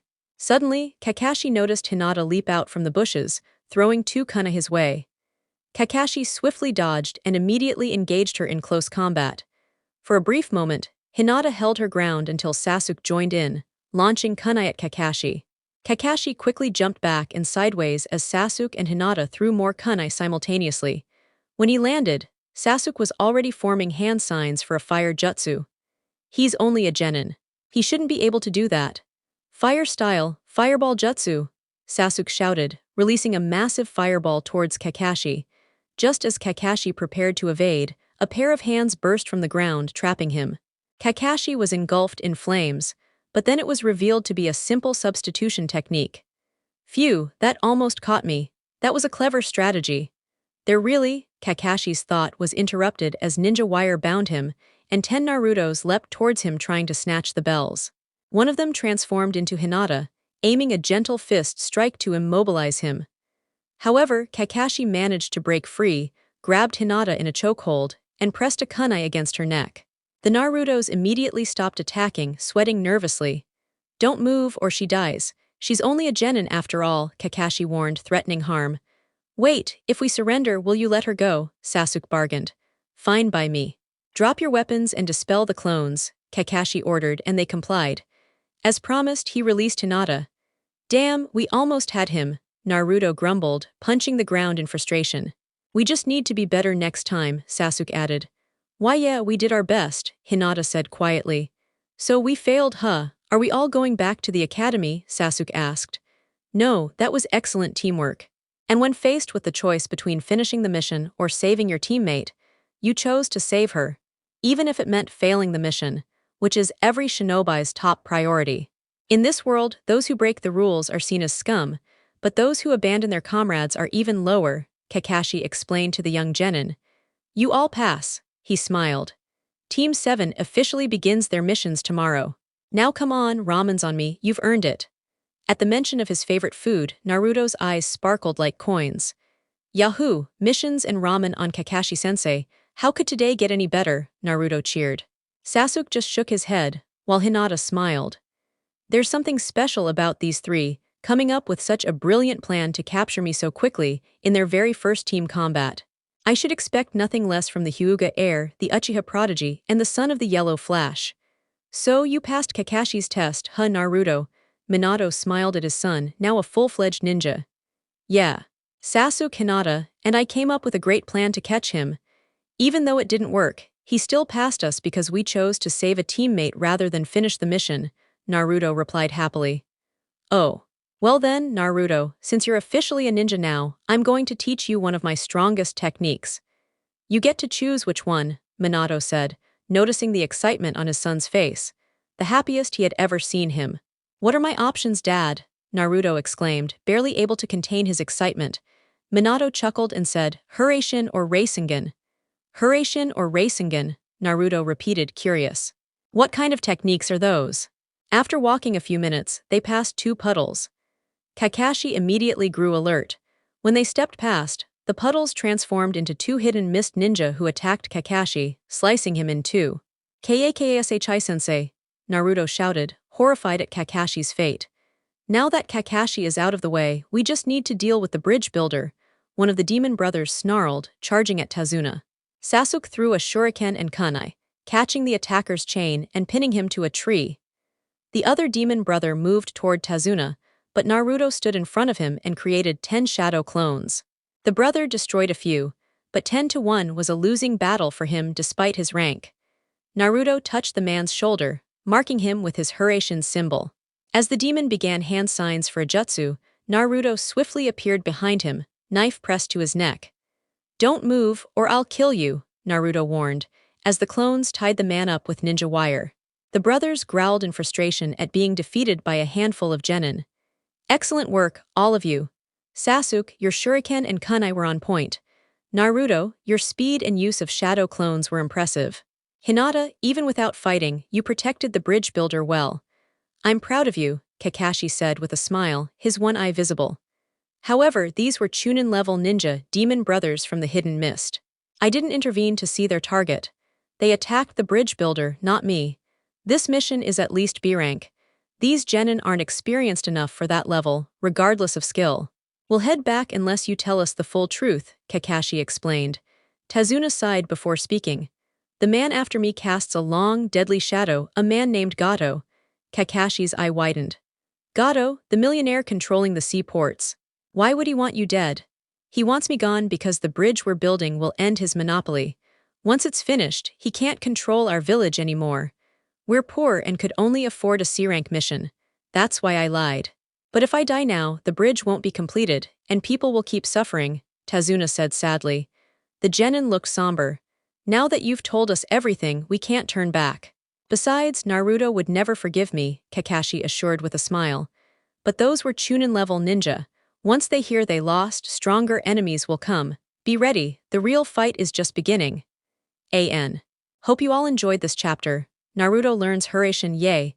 This is where things start to get really interesting, at least in my opinion. You know the routine: favorite, review, follow, and all that good stuff. Bonus. Sasuke the cowboy ninja. It was Halloween night, and Kakashi was making his way back from the memorial stone dedicated to Obito and Rin. Darkness surrounded him, and an uneasy feeling crept over Kakashi. Something feels off. I have a bad feeling something ridiculous is about to happen, he thought as he walked. Suddenly, faint music started drifting through the air. Cue soundtrack, Haku, the track that almost always plays whenever Sasuke appears in Shippuden. What's going on here? Kakashi muttered to himself, scanning left and right. Then he noticed a shadowy figure standing ahead. That silhouette looks oddly like some kind of cowboy, he mused. The music grew louder as a tumbleweed rolled past Kakashi, who was growing more puzzled by the second. "Whoever's there, show yourself," Kakashi called out to the dark figure. "I'm sorry, Kakashi, but this town ain't big enough for the two of us," came a voice thick with the worst Western drawl Kakashi had ever heard. "No way, Sasuke. Is that you?" Kakashi asked, as the moonlight revealed Sasuke standing there in cowboy attire, his hand resting on the holster of an imaginary gun. "To pass through, you'll have to face me in a showdown," Sasuke declared, his Western accent barely holding together. Kakashi sighed as another tumbleweed rolled by, and the music intensified. There aren't tumbleweeds in Konoha. That only means one thing, Kakashi thought. Glancing left, he saw Naruto and several clones playing the music, with Hinata pushing the tumbleweeds along. "I told ya, this town ain't big enough for the two of us," Sasuke repeated in that accent. "Sasuke, who put you up to this, Naruto?" Kakashi asked his pupil. "That's none of your business," Sasuke replied before drawing his gun, which was really a scroll containing kunai. "Sasuke, what's gotten into you?" "You guys are," Kakashi started but was interrupted as he narrowly dodged kunai flying from the scroll. "What are you doing? Are you trying to kill me?" Kakashi shouted. "I told you, this town ain't big enough for the two of us," Sasuke said again. Kakashi sighed while the music grew louder and another tumbleweed rolled by. "Can you two stop with the music and tumbleweds?" Kakashi yelled at his genin. Sasuke tossed more kunai at him, this time attached to exploding tags. Expecting a blast, Kakashi looked closely, only to find the tag read "Bang." "These two are complete fools," Kakashi muttered, sweat forming on his brow before his genin team approached shouting "Happy Halloween." Kakashi could only smile. "Yeah, but they're my fools." Kakashi-sensei," Hinata called, gaining his attention. Turning, he asked, "What is it, Hinata?" "You said the battle has just begun. Do you really think stronger ninjas are coming?" she asked nervously, fearing there might be foes Kakashi couldn't handle. "They're Chunin level, meaning they're one rank above you," Kakashi explained. Once Gato learns they were beaten, he'll probably send a Jonin-class ninja, my rank, to deal with us. Hinata looked worried. Don't worry, Hinata. You saw how Naruto and Sasuke handled those two. We can take on anyone that comes, Kakashi reassured her with an eye smile. Yeah, those guys weren't even tough. If that's their best, this'll be easy, Naruto said confidently, clenching his fist. Hinata smiled and blushed at Naruto's encouragement. We should move on. We want to reach our goal before anything else happens, Sasuke said. Good idea, but first, Kakashi said, forming hand signs. Summoning jutsu. A puff of smoke appeared, revealing a small pug-like dog with brown fur, darker brown snout and ears, pink paws, a blue vest, and a blue forehead protector like Sakura's. The genin stared in amazement. Yo, Kakashi, what's up? The pug asked. Pakun, I need you to alert the Hidden Leaf's gate guards about those two, Kakashi said, pointing to the demon brothers tied to a tree. We got into a fight and, save me the details, Kakashi. I'll just go report this, Pakun interrupted. Kakashi shook his head, thinking he must have been busy. Oh well, not that important. The group kept walking until they reached the port town, where they planned to take a boat to the land of waves. The boat initially used its motor, but as mist settled, the navigator switched to paddling. Why stop the motor? Thought we were in a hurry, Naruto asked. Quiet, Naruto, the motor's too noisy. Normally, it wouldn't matter, but we're protecting someone. We don't want to announce our arrival, Kakashi explained. Naruto relaxed and waited as they reached the island. After paying the navigator, they continued on foot. About 10 minutes in, Kakashi sensed danger and shouted, Everyone, get down. The group dove as a massive blade flew from the forest, embedding itself in a tree. Standing atop the blade's handle was an intimidating man. Tall, muscular, pale-skinned, short spiky black hair, brown eyes, thin eyebrows, wearing bandages covering the lower half of his face, shirtless except for a chest strap, baggy striped pants, wrist and leg warmers. Kakashi narrowed his eyes but stayed composed. Zabuza Mamachi, demon of the Hidden Mist Village, he announced. The genin trembled, overwhelmed by Zabuza's intense killing intent. Kakashi of the Sharingan. An honor, Zabuza said, causing Sasuke's eyes to widen. Kakashi, Sharingan, but he's not an Uchiha. Does he really have it? Sasuke wondered, watching as Kakashi revealed his left eye, flashing a fully awakened three-tomo Sharingan. Sasuke was stunned. Another besides an Uchiha wielding the Sharingan. He'd have to ask Kakashi how if they survived. The tension rose as Kakashi flared his Sharingan. Sasuke froze. Is this the standoff between two Jonin? I can't handle this. I should just end it here, Biff. Sasuke's thoughts cut off as Kakashi said, Sasuke, stay calm. I won't let my comrades fall, I swear. Zabuza pulled his blade from the tree and vanished into the forest. The mist thickened, nearly blinding them. Hinata, use your Byakugan to locate him, Kakashi commanded. Already on it, Kakashi-sensei, Hinata said, activating her Byakugan. He's to your right, she warned, but Zabuza shifted position and called out, Ah, a Hyuga brat among you. I'll thicken the mist to block your precious Byakugan. The mist darkened further. There's so much chakra in the mist now, I can't see him, Hinata yelled. Everyone form the Manji formation and shield the bridge builder. Zabuza's a master of silent killing. Relax for even a second and you're dead, Kakashi warned as he searched. The genin encircled Tazuna, kunai ready. Suddenly, from all around came Zabuza's voice. The larynx, spine, liver, jugular, collarbone, kidney, heart, all instant death points. Which shall I choose? Zabuza appeared amid the Manji formation, ready to strike. Hinata screamed, believing it was over. But Kakashi stepped forward and stabbed Zabuza's stomach, only it was a water clone. When it vanished, Zabuza appeared behind Kakashi and sliced him in two, but Kakashi's split was a water clone too. The real Kakashi stood behind Zabuza, kunai to his neck, saying, This is the end.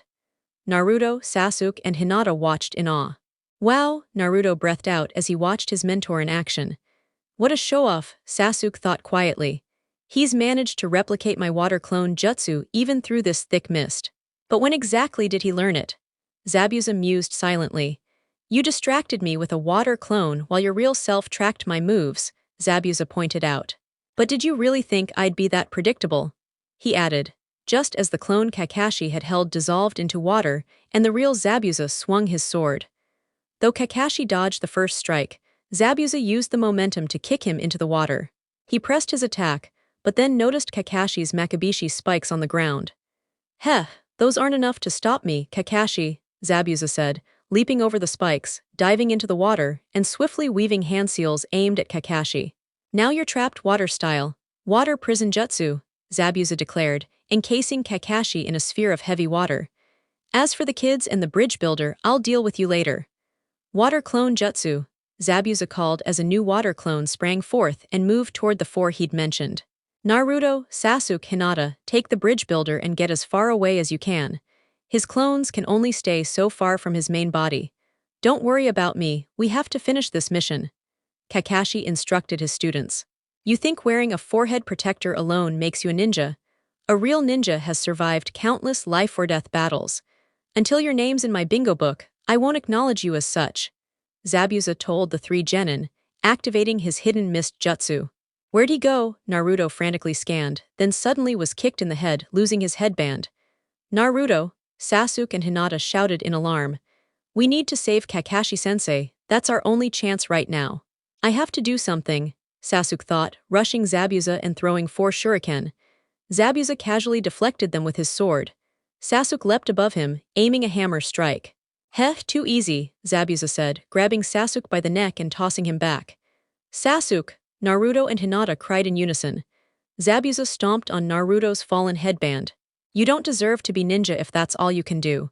You should have just listened to your sensei and run, maybe you'd still be alive. Naruto stood, releasing a faint but clear aura of killing intent. Not enough to frighten Zabuza, but enough to show he was ready to fight. No, I won't run, I won't abandon my comrades, Naruto declared, charging at Zabuza, who kicked him back with disdain. Pathetic, Zabuza spat. Naruto rose and readjusted his headband. You ran in recklessly just to retrieve your headband, Sasuke asked, expecting more. I'm a proud ninja of the leaf and I'll fight as one, Naruto declared, turning to Sasuke. I have a plan, just follow me, you'll see soon enough. Multi-shadow clone jutsu. Naruto created about 30 shadow clones, all charging Zabuza. Shadow clones, huh? Quite a few, Zabuza remarked calmly as the clones piled on him. Using brute strength, he knocked Naruto back and dispersed the clones. Sliding backward, Naruto reached into his pack and threw a folded demon wind shuriken to Sasuke. Here, Sasuke, he called. Sasuke caught it, recognizing the move immediately. He spun, drawing his own demon wind shuriken, unfolded Naruto's shuriken and shouted, Demon wind shuriken. Windmill of shadows. Leaping up, he hurled it at the real Zabuza, who caught it, but another shuriken followed close behind. A second shuriken hidden in the shadow of the first, the shadow shuriken technique, Zabuza thought as the second shuriken approached. He leapt over it, but Naruto teleported beside Sasuke to the caught shuriken. Sasuke formed quick hand signs and called out, Fire style, Dragon Flame Jutsu. A fiery dragon streaked toward Zabuza, forcing him to dodge and release Kakashi from the water prison. The fire grazed Zabuza's right shoulder, breaking his concentration and dispersing his water clone. Great job, Naruto and Sasuke, that was brilliant, Kakashi praised as the jutsu broke. I never expected the kid to master that technique. Who exactly is he? Zabuza wondered, surprised that mere genin had stopped him. That's Naruto Uzumaki, son of the Yellow Flash. And those are his teammates, Sasuke Uchiha and Hinata Hyuga. A formidable group, Kakashi said confidently. Naruto and Sasuke swam back to shore as tensions between the two jonin escalated. Zabuza and Kakashi locked eyes until Zabuza leapt back, weaving hand signs. Kakashi mirrored them. Seriously, who still uses so many hand signs? This fight has like 100. Water style. Water dragon jutsu. They shouted simultaneously as massive water dragons surged from opposite ends, clashing fiercely. While the dragons battled for dominance, Kakashi and Zabuza engaged in a kunai blade fight, neither yielding, then both jumped back and eyed each other warily. They circled at the same speed. Kakashi was copying every move to the last finger. You won't get anywhere by copying me, you're just a monkey with no other tricks, Zabuza sneered. Kakashi said nothing, continuing to mimic him. Zabuza began forming hand signs for his next jutsu and Kakashi copied again. Suddenly, Zabuza saw a ghostly image of himself. What's this, Genjutsu? It's almost like he's, Zabuza thought before Kakashi finished, reading my mind. Zabuza's eyes widened. Kakashi called out, Water style, great waterfall jutsu. What? How'd he copy it before I even finished? Zabuza cursed internally as the massive water blast swept him away, crashing through trees. Kakashi threw kunai and shuriken, targeting non-lethal spots to pin him down. How can you see the future? Zabuza demanded. Yes, and what I see is your death right here, right now, Kakashi answered, ready to end the fight. Suddenly, a volley of needle-like projectiles shot from the forest, piercing Zabuza's neck, surprising everyone. I thank you for the chance to strike. A voice came from a tree. The figure wore light brown platoon sandals matching his kimono straps, and a white hunter-nin mask with narrow eye slits and a red wavy mouth pattern. The Kirigakure symbol was etched atop. Judging by your mask, you're an ANBU tracker ninja from the Hidden Mist Village, sent to eliminate rogue shinobi, Kakashi said. You're well informed. I've been waiting for an opportunity to take him down, and you provided it, the shinobi replied. Kakashi checked Zabuza's pulse and confirmed he was dead. I must take this body for disposal. Excuse me, the shinobi said, lifting Zabuza's body and vanishing with a shunshin. Kakashi watched the hunter ninja leave, then noticed Naruto's scowl. How can he just do that? Naruto voiced aloud, drawing attention. He didn't look older than me, yet he took down Zabuza like it was nothing. What have I really accomplished as a ninja? Naruto questioned himself. Kakashi placed a hand on Naruto's head, rubbing it gently. Naruto, I get how you feel. In this ninja world, some kids younger than you are stronger than me. Age means little here, unless you're a newborn, of course, Kakashi said with a smile. But at least the threat is gone. Now Tazuna, where's your home? Kakashi asked the old man. These ninja are crazy. He just fought a death battle and now talks like it's casual, Tazuna thought. It's about a mile from here. Kakashi nodded and began walking, pulling the left side of his headband over his Sharingan eye. I do have to ask, Naruto and Sasuke, how did you come up with that strategy? Kakashi inquired. Naruto stretched his smile wide and began to describe their approach. Well, I figured he wouldn't be able to escape from where he was, so I sealed my shuriken with the Hurashin technique. After throwing it to Sasuke, he immediately understood what to do when he saw the mark, pulling out his own shuriken. He threw the marked one first, passing the clone and aiming straight for the left side of the real body, expecting him to catch it. By the time he noticed the second shuriken coming, he wouldn't be able to evade it like before. And well, you know how it ended. Naruto explained, pride clear in his voice. I see, that was brilliant, Kakashi responded. Hinata's face showed a hint of sadness. Naruto and Sasuke did all the work, and I didn't contribute anything helpful. Naruto probably thinks I'm useless too, she thought. Don't be discouraged, Hinata. Just because I didn't ask you to participate doesn't mean I doubt your strength. Besides, if you joined the plan, you wouldn't have been able to guard the bridge builder. You're stronger than you realize, Naruto encouraged her. Hinata's spirits lifted, her doubts fading. Naruto always knew just what to say to make her feel better. Team 7 and Tazuna finally reached the man's house. At last, we're here. Now I can collapse from overusing my Sharingan, Kakashi said before promptly hitting the ground unconscious. Kakashi-sensei, the genin all said together, sweating at how Kakashi seemed to expect this outcome.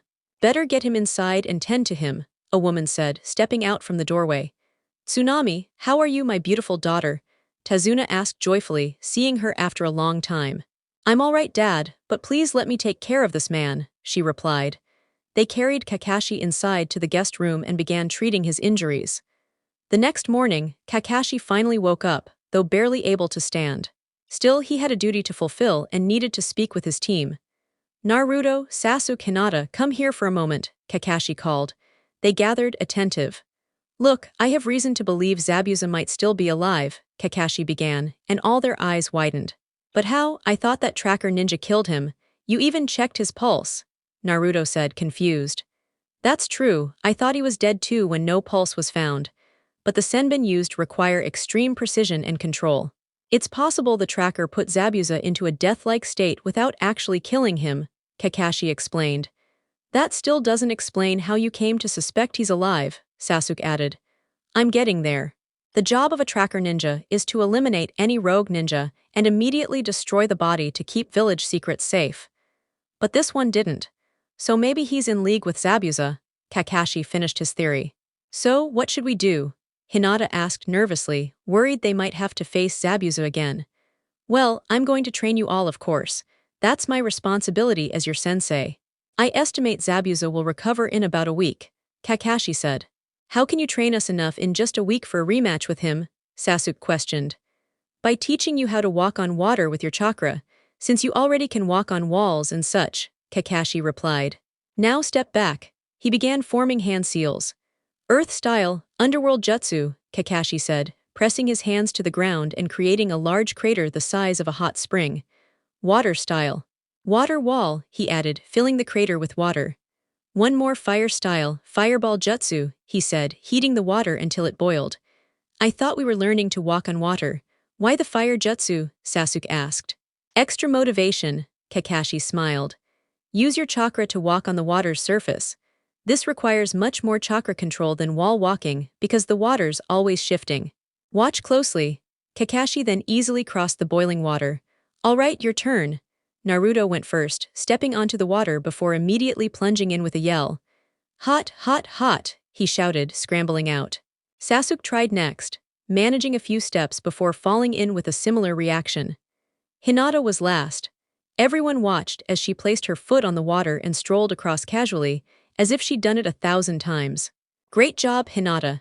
Naruto Sasuke, are you really going to let her outdo you? Kakashi teased, knowing this would spur them on. Wow, Hinata, that was amazing. How did you do it so easily? Naruto asked, making Hinata blush. Well, the Hyuga clan's fighting style is based on chakra control, so it was natural for me, Hinata answered shyly. I'll master this quickly. This burns less than my mother's tough training, Naruto said. After 8 hours of training, it was time to eat. Though Sasuke and Naruto wanted to keep going, Kakashi insisted they needed to refuel to grow stronger. Tsunami told them about her husband and Inari's father, Kaiza, and how he sacrificed himself to protect Inari and the village. During dinner, a boy a few years younger than Naruto came downstairs. Oh, Inari. Come eat with your grandfather and these kind people who saved my life, Tazuna said. Inari sneered and sat down without enthusiasm. Inari, that's no way to treat those who saved us, Tsunami chided. Heroes don't exist. Just because they saved you doesn't make them heroes, Inari snapped. What's your problem? Saying heroes don't exist. What a joke. The third Hokage gave his life for this village. You're disrespecting him, me, and your father. Don't be so ungrateful, Naruto snapped, angry at the insult to someone he admired. Inari began crying and ran upstairs, locking his door. Naruto, you were too harsh. You need to apologize, Hinata said, surprised by Naruto's severity. I don't care. I won't let anyone disrespect those I admire. No matter who they are, Naruto said sharply, clearly upset. I've never heard Naruto speak like that before. That must have hurt him deeply, Hinata thought worriedly. After dinner, Naruto and Sasuke went outside to continue training. After a couple more days, they'd have it down for sure. Then Sasuke suddenly remembered something. Hey Naruto, didn't your father give you something before you left? Have you checked it yet? Sasuke asked. Oh right, I almost forgot, Naruto said, rummaging through his pack to pull out a scroll Minato had given him. He unsealed it to reveal a set of sleek black three-pronged kunai, AN, like Minato's but shiny black with grips designed for sealing jutsu. Wow, thanks Dad, Naruto exclaimed, eyes shining with excitement. Sasuke examined the kunai. They look heavier than normal kunai, he noted. They're a bit heavier, but it won't slow me down in battle, Naruto assured, marking each kunai with his sealing formula before stashing them. I have a feeling the next battle will be even tougher, Sasuke said. Naruto nodded seriously and resumed training. A week passed, and the fight at the bridge began. AN. Naruto already rescued Inari and Tsunami. Now he's trapped in the ice mirrors with Sasuke. Haku started showering them with senbon, which Naruto and Sasuke desperately tried to dodge and deflect, but the needles were too many. Fire style, fireball jutsu, Sasuke shouted, unleashing a massive fireball against the ice mirrors. Still, the mirrors remained intact. Your fire technique isn't strong enough to break my ice mirrors, Haku said calmly. Sasuke's Tutamo Sharingan tracked the senbon but couldn't react fast enough. Suddenly, Haku burst from one of the mirrors at lightning speed and punched Sasuke down. Sasuke, Naruto shouted. I need to figure out how to get out of this. I already tried tossing kunai but he blocks every single one. I have to do something, Naruto thought urgently. This ends now, Haku declared, launching a barrage of senbon towards Naruto. Frozen in shock, Naruto shut his eyes. Yet when he felt no pain, He opened them to see Sasuke shielding him with his own body. Naruto was utterly stunned. "What are you doing? Why would you protect me?" he asked in disbelief. "I don't know, it felt like my body acted on its own. You can't give up on your dreams, Naruto. You have to survive," Sasuke said, collapsing with his eyes closing. Naruto's gaze darkened as he held his fading friend. "Is this the first time you've seen a comrade fall in battle? Sacrifice is the price of being a shinobi. Your friend died as a true warrior," Haku remarked to Naruto. "Shut up," Naruto snapped sharply, startling Haku. His voice changed. "What's happening?" A crimson chakra began to swirl visibly around Naruto, glowing to the naked eye. "What is this? Chakra shouldn't be visible, much less red. What kind of boy is this?" Haku wondered, mesmerized by the phenomenon. The swirling chakra started shaping into a fox form. Naruto's eyes shifted. His irises turned red, his pupils narrowing to slits. His whisker marks darkened, his hair and nails grew longer. His injuries rapidly healed as a surge of energy flowed through him. Minato sat at his desk, working on paperwork while waiting for Itachi.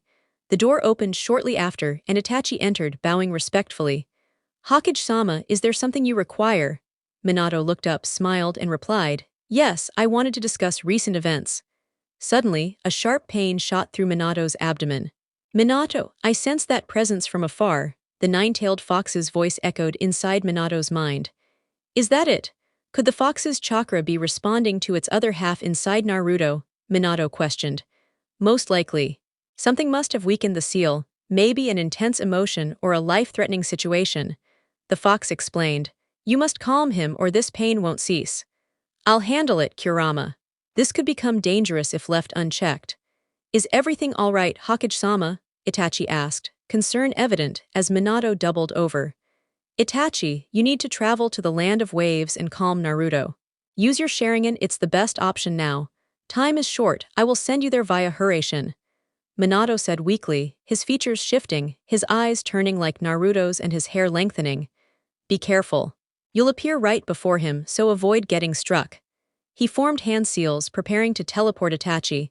"That power surge, could it be Kakashi?" "No, it's far stronger than him," Zabuza muttered to himself. "Oh no, did the seal break? Now, no, it's only weakened. I have to end this fast." Haku fired senbon that hit Naruto multiple times, but they were ineffective. Naruto released them effortlessly, stretching his arms. His speed had increased dramatically. Haku lunged, but Naruto dodged with ease and countered swiftly, shattering Haku's ice crystal mirror with a punch. Another blow cracked Haku's mask. "This boy is beyond my strength. I've failed you, Zabuza." Naruto readied another strike, but Itachi suddenly appeared, grabbing Naruto's arm. With Sharingan active, he locked eyes with Naruto, who immediately relaxed and fell unconscious. What caused that transformation? Itachi wondered, glancing to see Sasuke lying motionless nearby. "Sasuke," Itachi called, rushing over. "He's alive but barely, I must tend to him. Start by removing these." Carefully, Itachi pulled the senbon from Sasuke without causing more injury. When finished, he turned to Haku, Sharingan blazing, radiating deadly intent. "I have a score to settle," Haku said, sprinting toward Zabuza. "This is where you meet your end, Zabuza," Kakashi declared, weaving hand signs before gripping his wrist as lightning gathered. "Lightning blade," Zabuza was restrained by Kakashi's ninja dogs. Haku attempted to intervene, but Itachi caught him. "Stop," Itachi warned, watching Kakashi's attack about to strike. Then Itachi pointed, revealing Gato and his mercenaries. "Look at you, Zabuza, pathetic, I'm cutting my losses, won't pay you anymore, you're too costly," Gato sneered. "Well, Kakashi, since the bridge builder is no longer my enemy, shall we stop fighting? How about murdering a midget instead?" Zabuza taunted. "Looks like Itachi Uchiha is here too. Who's next?" Another Sannin. "Famous leaf ninja keep showing up," Gato continued. Itachi merely shrugged. Kakashi stood tall and said, "If you're not my enemy, then I'm not yours. Besides, I still want to use my lightning blade." "Then it's settled. Together we can finish this." Itachi activated Sharingan. "You can count on us," Naruto and Sasuke said from behind. "Me too," Hinata added. "I haven't had a chance to fight yet." "Attack, kill them," Gato ordered, then fled. The shinobi began tearing through the bandits. At the bridge's end, Itachi, Zabuza and Kakashi watched Gato. "Let me deal with him, he betrayed me," Zabuza said. "Fine, but first let me try this." Itachi activated Mangekyo Sharingan, locking eyes with Gato. Tsukiyomi, he interrogated Gato for his wealth. What did you do, Itachi? Kakashi asked. I extracted where his money is hidden so Zabuza can be paid. Zabuza approached Gato as the man begged for mercy. Please don't kill me, Gato pleaded, but Zabuza mercilessly beheaded him and kicked the corpse into the water. Hey Kakashi, Zabuza said, catching his attention. I have nowhere to go now. Think Konoha would take in 2 more ninja, they'd want another Kekkei Genkai like me. I'm tired of running. I'm curious about what the blonde and Uchiha kids will become. That's not for me to decide, but we'll see. Kakashi smiled. Kushina had laid Minato on the couch in the office. As his pain subsided, she comforted him. Minato's breathing slowed and his features softened. He looked at her, smiling. You had me worried for a moment, Minato, Kushina said gently. Sorry for that. Naruto caused trouble, but I sent Itachi to handle it. Minato reassured her. Was it the Nine-Tails reacting to Naruto's emotions? Kushina asked, raising an eyebrow. Yes, the boy unknowingly tapped into my other half's power. Misusing my chakra caused the pain you felt. Kurama explained to Minato. So I need to teach him about this other half inside him, huh, Kurama? Minato asked. Yes, Minato, I don't know why you haven't done it already. Kurama replied. Well, I wanted to wait until he was a full ninja. We got along pretty quickly. How hard could it be for them to get along? Minato asked. My other half is pure hatred. If Naruto can overcome that, he's something else. Kurama said doubtfully, not expecting Naruto to befriend his other half. Well, I believe in him completely, Minato declared, unexpectedly giving a thumbs up. Minato, what are you doing? Kushina asked, noticing her husband had drifted off mid-conversation. Minato snapped back to reality and shook his head. Oh, I was just talking with Kurama. He was telling me about his other half, Minato said casually, causing Kushina's eyes to widen. His name is Kurama, she inquired, surprised that the beast even had a name. Of course, all the tailed beasts have names. You spent so much time as his Jinchuriki and never asked him his name, Minato questioned, unable to believe Kushina hadn't even thought to ask. Minato, Kushina began slowly, making Minato break out into a sweat, wondering what he'd done wrong. How did I not think of that? I'm supposed to be the clever one, you know, Kushina exclaimed, while Minato sighed at her teasing. But I need to explain what just happened with the Kyuubi earlier, Minato said, growing serious. A few days later, the Leaf Shinobi and their new allies, Zabuza and Haku, were preparing to return to the village. Kakashi was packing his bag when he sensed something and without turning asked, Is there something wrong, Sasuke? Sasuke had questions swirling in his mind about their fight with Zabuza. Kakashi of the Sharingan. I want to know how you got it, he thought. Kakashi-sensei, how did you get that Sharingan in your left eye? Sasuke asked, observing Kakashi carefully. I knew you'd ask. Here's the deal, once your Sharingan fully matures, I'll tell you. Right now, we don't have time for a long story, Kakashi replied. It was true. They had to report back to the Hokage soon, especially with 2 important visitors on the way. Tusk, whatever, was Sasuke's only response, shaking his head. Geez, he acts like I'm making it up, Kakashi thought as he stood and headed to join his team. All right, is everyone ready? Kakashi asked, and the group nodded. Tazuna, Inari, and Tsunami waved goodbye to the shinobi who had helped them so much. So, what do you think we should call the bridge? Tazuna asked, watching them depart. How about the Great Naruto Bridge? Inari suggested, making Tazuna laugh. That kid was incredible. The Great Naruto Bridge it is, Tazuna declared.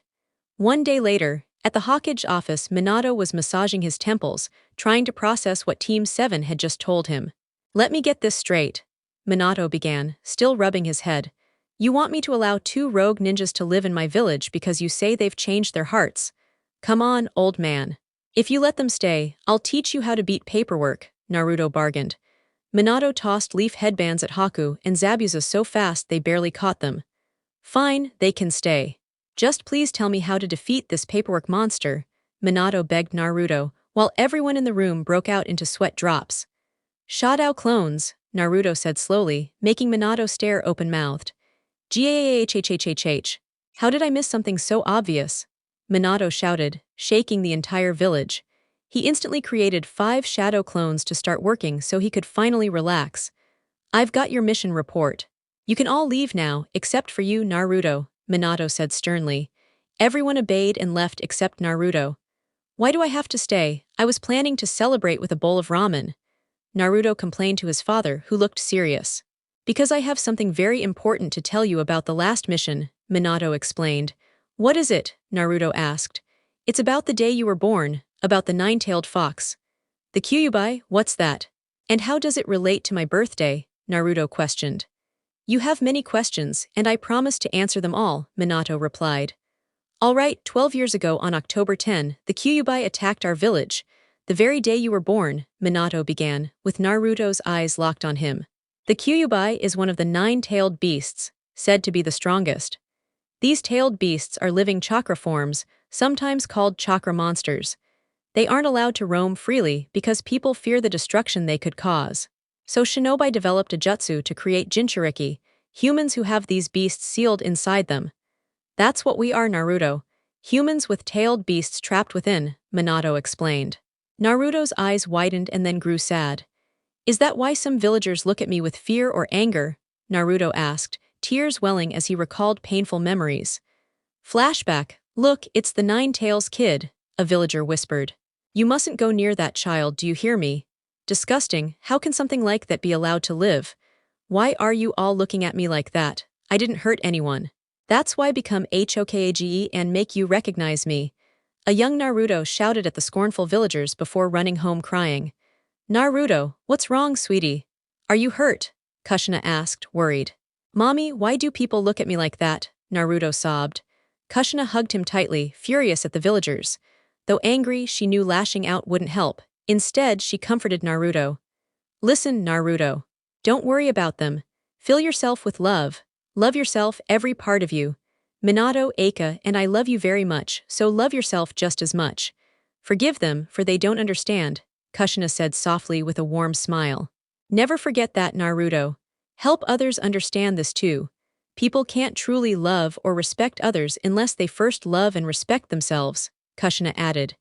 Naruto nodded silently. End flashback, it doesn't matter what others think. What counts is what I think of myself. I'm not a monster, I am Naruto Uzumaki of the Leaf, Naruto declared proudly. That's my boy. The way those villagers treated you made you stronger, smarter, and most of all, more compassionate, Minato said, beaming. You probably sensed a different chakra during your last mission. That chakra was the nine-tailed fox's, Minato explained. Naruto thought hard, recalling his fight with Haku, the moment he feared his best friend had died. His face faltered, and Minato noticed immediately. It was during the battle with Haku, who you just let stay in the village. After I thought he killed Sasuke, I lost control and felt a surge of power, but I didn't realize it came from the Kyuubi, Naruto said. I see. So your intense anger triggered some of the Kyuubi's chakra, Minato guessed. Just be careful not to let anger consume you. It can make you lose sight of your ninja way. Don't worry, Dad. But tell me, what tailed beast do you have inside you? Naruto asked, curious. I am the Kyuubi's Jinchuriki, Minato answered, confusing Naruto. How can we both be the Kyuubi's Jinchuriki? Isn't there only one Kyuubi? Naruto wondered. I'm getting to that. When the Kyuubi attacked, the third Hokage sacrificed himself to split the Kyuubi's chakra in half and seal it into both of us. The yin half into me, the yang half into you. Having a tailed beast greatly increases a Jinchuriki's chakra reserves. I had to work hard to bring my chakra control up to cage level, which explains why your clones aren't as strong as others, Minato explained. Naruto grinned and rubbed the back of his head. Good, I thought I just sucked, Naruto joked, making Minato chuckle. Then a question popped into Naruto's head. If that's true, Dad, how much chakra do I have? Considering your age, I'd estimate you have about 3 times Kakashi's chakra, not counting the Kyuubi's. Also, you're an Uzumaki, known for enormous chakra reserves. Even though your mother no longer carried the Kyuubi, she still had more chakra than my base level, Minato said, smiling and rubbing the back of his head. Naruto looked stunned but proud. Wait. Mom was the Jinchuriki of the Kyuubi before us. What happened? Naruto asked in surprise. Remember when I mentioned the Kyuubi attacked the village? Minato asked, and Naruto nodded silently, signaling him to continue. When you were born, the seal containing the Kyuubi weakened. A masked figure kidnapped your mother and unleashed the Kyuubi from her body. If she wasn't an Uzumaki, she likely wouldn't have survived, Minato said, his face clouded with sadness. Naruto felt the weight of those words, but then recalled the phrase his mother had told him that day, and his mood lifted. That just proves how incredible Mom really is, Naruto exclaimed, beaming. Minato smiled and stood, tousling Naruto's hair affectionately. She really is, Naruto. A truly remarkable woman, Minato said proudly. Now go, I'm sure Kakashi and the others are waiting. Just remember to keep what we discussed a secret, all right? Naruto flashed his signature grin, nodded, and dashed toward the door, leaving the Hokage's tower. As Minato predicted, his teammates were waiting right outside. So Naruto, what did he want to tell you? Kakashi asked. Sorry, I can't say, Naruto replied, scratching the back of his head. Kakashi studied him and realized, Minato-sensei must have told him about the Kyuubi. Naruto doesn't usually keep things secret unless it's serious. I doubt it's anything we need to worry about, Sasuke said coolly, uninterested because it wasn't his business if Naruto wouldn't share. Could it be connected to Naruto's outburst during that mission? Hinata wondered quietly, recalling the events vividly. Flashback, Hinata was guarding the bridge builder as ordered. Kakashi was battling Zabuza, while Sasuke and Naruto faced off against Haku. Suddenly, she heard Naruto scream Sasuke's name in fear. Activating her Byakugan, she looked toward them and saw Sasuke lying on the ground, his body pierced with numerous senbon needles, with Naruto cradling him like a newborn. Hinata's heart pounded with terror as Sasuke's chakra slowly faded. He was alive, but if medical aid didn't arrive soon, he wouldn't survive. She continued watching in horror as Naruto's chakra shifted, becoming enraged, almost as if his feelings themselves turned into chakra. She saw the chakra twist and form the shape of a demon fox. End flashback. Maybe that's why some villagers fear and despise him, Hinata mused. How about we celebrate our first successful mission beyond the village with some ramen? My treat, Kakashi suggested. Yay, ramen, Naruto cheered excitedly. They walked to Ikaraku and saw Kushina already there, enjoying a bowl. When she saw Naruto, she immediately hugged him tightly. Oh Naruto, I was so worried, Kushina exclaimed as Naruto struggled to break free. Hinata giggled at the sight and Sasuke snapped a picture. That'll be good blackmail material, Sasuke said smugly. Kakashi paid no mind, expecting this the moment Kushina saw Naruto. Once free, Naruto glared at Sasuke. You'll pay for that. Sasuke paled. Naruto was the village's top prankster, you didn't want to get on his bad side. After settling down, they ordered their ramen bowls. Kushina turned to Naruto. So how did the mission go? What happened? Naruto began recounting the whole story. Itachi was walking with Zabuza and Haku, both recently recruited to the Leaf's shinobi ranks, uncertain about what lay ahead. Where will we live? The Hokage didn't even arrange housing, Zabuza grumbled. Itachi shrugged. Who knows? Knowing Hokage-sama, he'll find a simple place for you until you can afford better, Itachi said. Minato never let people become homeless, especially Leaf citizens. We could always ask him again about accommodations, Haku suggested. Well, he probably has more free time now that he uses that shadow clone jutsu to handle paperwork, Itachi joked. I thought the fourth was supposed to be a genius. It took him that long to realize shadow clones could do paperwork.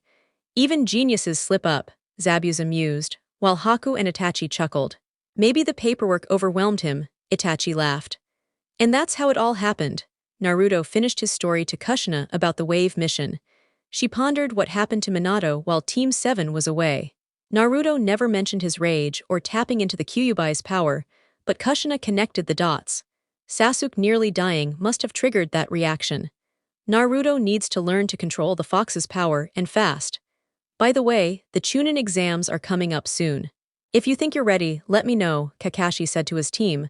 Kushina looked puzzled. The Chunin exams, do you really think they're ready, Kakashi? She asked. Kakashi nodded. Even if they don't pass, the experience will benefit them, he reassured.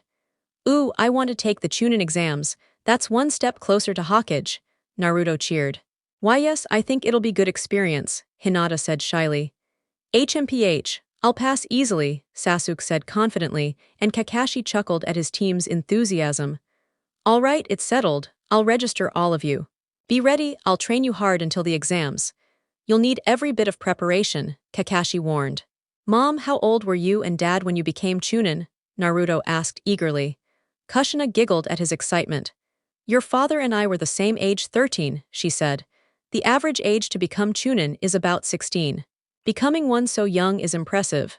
Sasuke's brother Itachi became Chunin at 10, which is amazing, Kakashi added. Not as impressive as you, Kakashi-senpai, the youngest Chunin ever at age 6, a voice called from outside the curtain. Everyone turned toward the speaker. Now Itachi, no need to flatter me, Kakashi joked with a wink. Itachi smiled in return. Brother, what are you doing here? Sasuke asked. Come, Sasuke. Shisui has summoned the clan for something important, Itachi said as he vanished in a flash. See you guys later, Sasuke said, heading toward the Uchiha compound. I'm full now, thanks Kakashi-sensei. Let's go, Mom, Naruto said, finishing his 14th bowl of ramen and leaving. Kakashi stared at the stack of empty bowls, sweating. He pulled out his wallet, which seemed to cry in pain at the sight. Kushina laughed. Don't worry, Kakashi, I'll pay half. She paid for 7 of Naruto's bowls plus her own 10. Chuchai certainly profited whenever Kushina and Naruto visited. Where does all that ramen go? Hinata asked Kakashi, who shook his head. They must have some kind of seal to hold all that food. They're a family of sealing masters, Kakashi joked. I have to go now, Kakashi-sensei. Bye-bye, Hinata said, leaving the stand. Kakashi sighed, paid for his meal, and left. I should tell Minato that I'm registering them for the Chunin exams, Kakashi muttered. I'm sure you all wonder why I called you here so suddenly, Shisui, head of the Uchiha clan, said. I've received word that Fugaku, former Uchiha and S-rank criminal, has joined a mercenary group called the Akatsuki, he continued. The Akatsuki, who are they and what do they want? A clan member asked. We don't know their motives or full membership yet. The only info is Orochimaru was once part. They wear black cloaks with red clouds and have about 10 members, Shisui explained. If Orochimaru and Fugaku joined, their leader must be extremely powerful, Itachi said. That's likely true. Watch for anyone wearing black cloaks with red clouds. Avoid them at all costs until we know more. If no questions, this meeting is over, Shisui concluded. The clan members stood and left. Sasuke and Itachi approached Shisui to speak privately. Something tells me the Leaf Village is their target. Itachi suggested to Shisui, who raised an eyebrow, silently urging him to elaborate on his theory. What other reason could there be for my father and Orochimaru, 2 rogue shinobi from this village? It must mean the Akatsuki desires something within the leaf. Recruiting both my father and Orochimaru, they wouldn't have joined unless their goals aligned. Those 2 despise the Leaf Village. Why would they need to join a mercenary group otherwise, unless it's to reach the leaf? They know they can't assault it alone. Itachi explained, and Shisui nodded in agreement. Regardless, we should inform the Hokage. This is critical, Shisui insisted. Sasuke listened quietly, pondering their words, unable to understand why his own father would turn against the leaf. But to Sasuke, none of that mattered. Why they want to come here doesn't matter. If they try to destroy the leaf, they'll have to get through me, Sasuke shouted, activating his Sharingan. Itachi and Shisui exchanged smiles. Doesn't he remind you a bit of Mikoto? Shisui remarked. Itachi simply smiled, proud of Sasuke's fierce determination to defend the village. Later that night, the Leaf Village was calm and serene. The weather was pleasant, the streets deserted, not a soul in sight. Young Eika Namikaze lay asleep, but her dreams were far from peaceful. Flashback: it was mid-afternoon. Naruto played outside with a ball that rolled toward the feet of a newly minted genin. Naruto moved to retrieve it, but the genin scooped up the ball and sneered, "Well, look at this. A monster playing with a toy. After all you've done to this village, you don't deserve to have one." "Give the ball back," Eika demanded fiercely. "Ah, if it isn't Eika, the outcast, why should I return it just because you asked?" the bully taunted. Enraged at his cruelty toward her brother and the insult to herself, Eika retaliated. "I won't let you treat my brother like that. I won't forgive you," Eika declared as she beat him relentlessly. After finishing, she picked up the ball and handed it back to Naruto. "Here, little bro, if anyone bothers you, just tell me," Eika said with a reassuring smile. Naruto simply nodded. The bully wiped blood from his mouth and spat bitterly. "You're an outsider. They're not your real parents, you have no family," he shouted before fleeing. Eika stood hurt by his words. She thought of her mother's sacrifice, and Minato and Kushina taking her in when she had nowhere else. Was he right? Did they really love her? Why would anyone? After all, she was just another orphan. These painful thoughts swirled in her mind. End flashback. Startled awake by the nightmare, Eika felt the familiar dread she couldn't shake.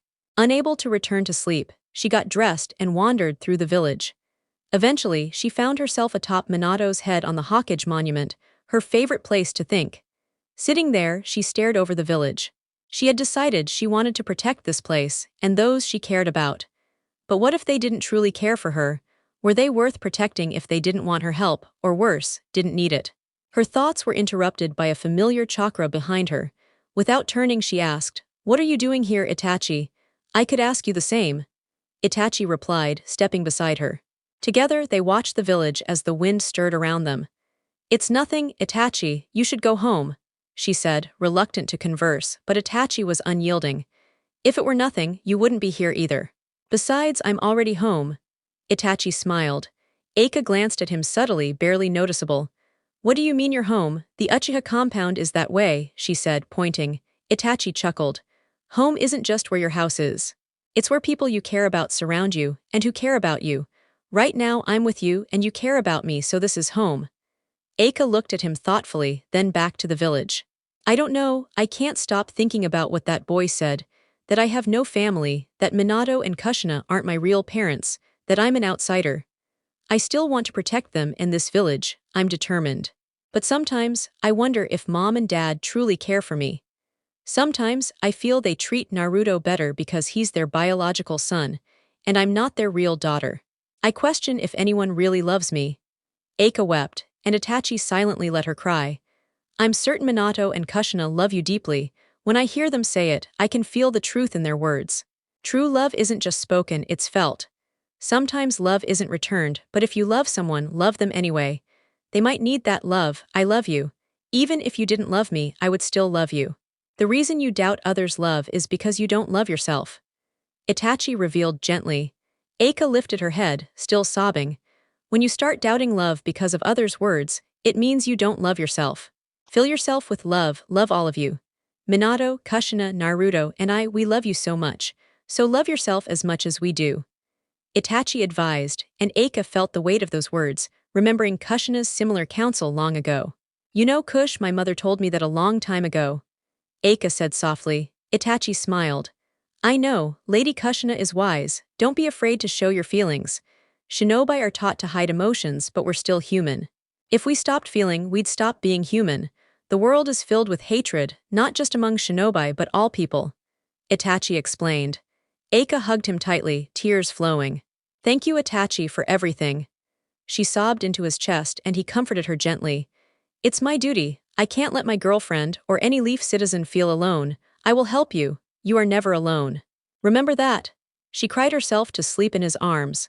Itachi then carried her home carefully, entering through her window and laying her down softly. As he prepared to leave, he sensed someone's presence but didn't turn. "Thank you, Itachi. I told her once, but she needed to hear it from you to truly believe it.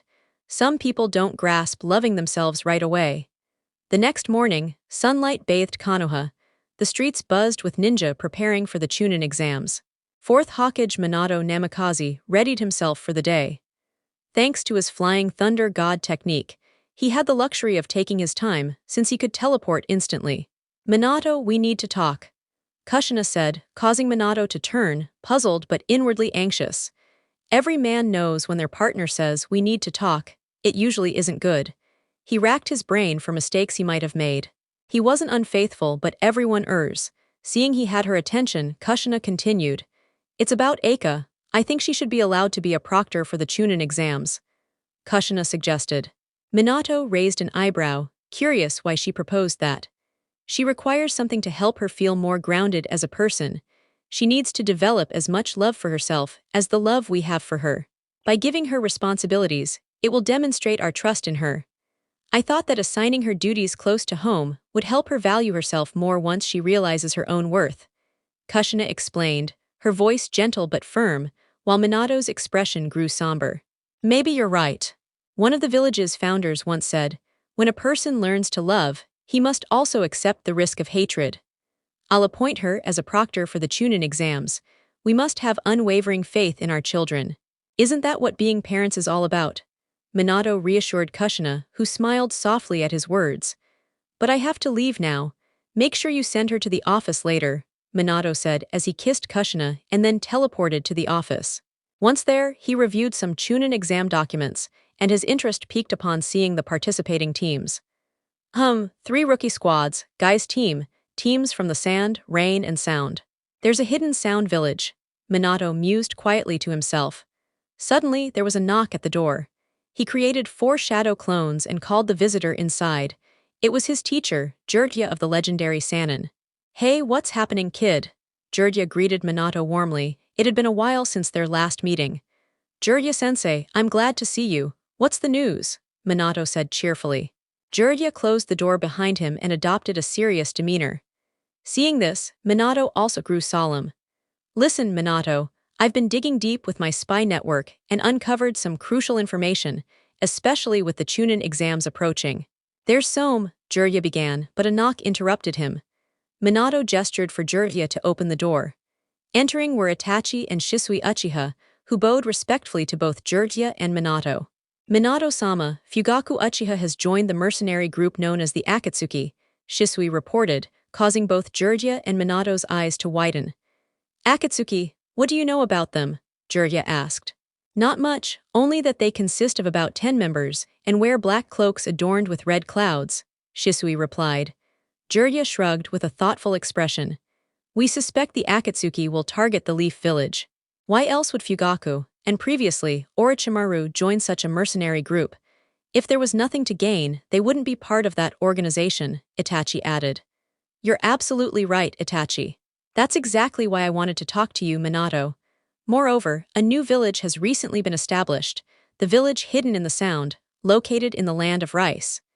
Their leader is rumored to be Orochimaru," Jiraiya concluded. Minato sat silently, reflecting on the information. A new shinobi village called the Hidden Sound, possibly led by Orochimaru. He recalled that Hidden Sound genin were also participating in this year's Chunin exams. Could Orochimaru be planning an assault on the Leaf, or was he simply trying to build his own ideal village? Only time would tell. There are Hidden Sound shinobi competing in the upcoming Chunin exams. Although the village is still small, if Orochimaru truly leads them, we must prepare accordingly. "We have to be ready for any potential attack from the Sound Village," Minato ordered. "Begin by informing all the Jonin and Chunin, but discreetly, don't raise their suspicions about our plans." "Understood," the 3 shinobi responded before exiting the room. Minato exhaled deeply and gazed out the window at the gathering shinobi. Some from other villages had already arrived. He sincerely hoped the Sound Village would not attack, not because he doubted the Leaf's strength, but because he was a man who cherished peace. "If they do come, at least we'll be ready," Minato murmured to himself. Another knock sounded at the door.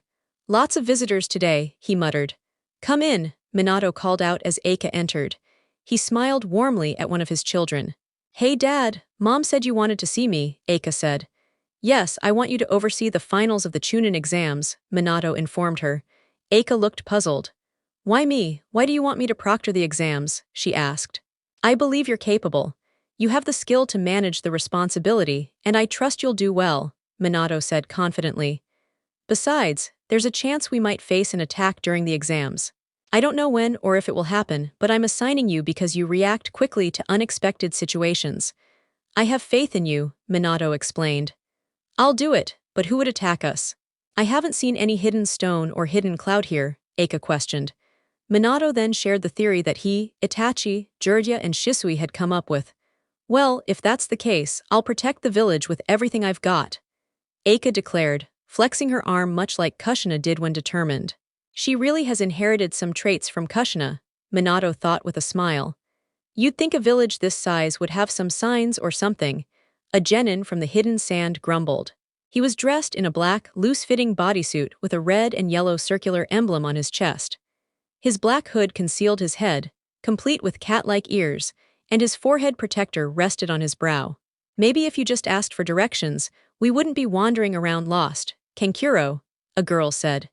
She had teal eyes and sandy blonde hair tied into 4 consecutive ponytails. She wore a light purple off-shoulder tunic that reached mid-thigh, secured with a scarlet sash. Fishnet covered her right shoulder, right calf and left thigh, and she wore her black forehead protector around her neck. She was Sabaku no Temari. Konohamaru was running through the village after pranking someone, accompanied by his friends Mogi and Udon. Not paying attention, he bumped into Kankuro. Hey, watch where you're going, Kankuro scolded, lifting Konohamaru by his teal scarf. Kankuro, put the kid down. You want to cause trouble in a foreign village, Temari warned, but Kankuro ignored her. No way, Temari. This brat needs a lesson, Kankuro threatened. Konohamaru's friends looked frightened. Put him down, a familiar voice shouted as Naruto ran toward them. He rushed Kankuro, trying to make him release Konohamaru, but tripped and fell, embarrassing himself. Kankuro laughed. Then, a rock flew at high speed from Naruto's direction, striking Kankuro's hand and forcing him to drop Konohamaru. What the? Kankuro growled, turning to see Sasuke tossing a rock in his hand with a smirk.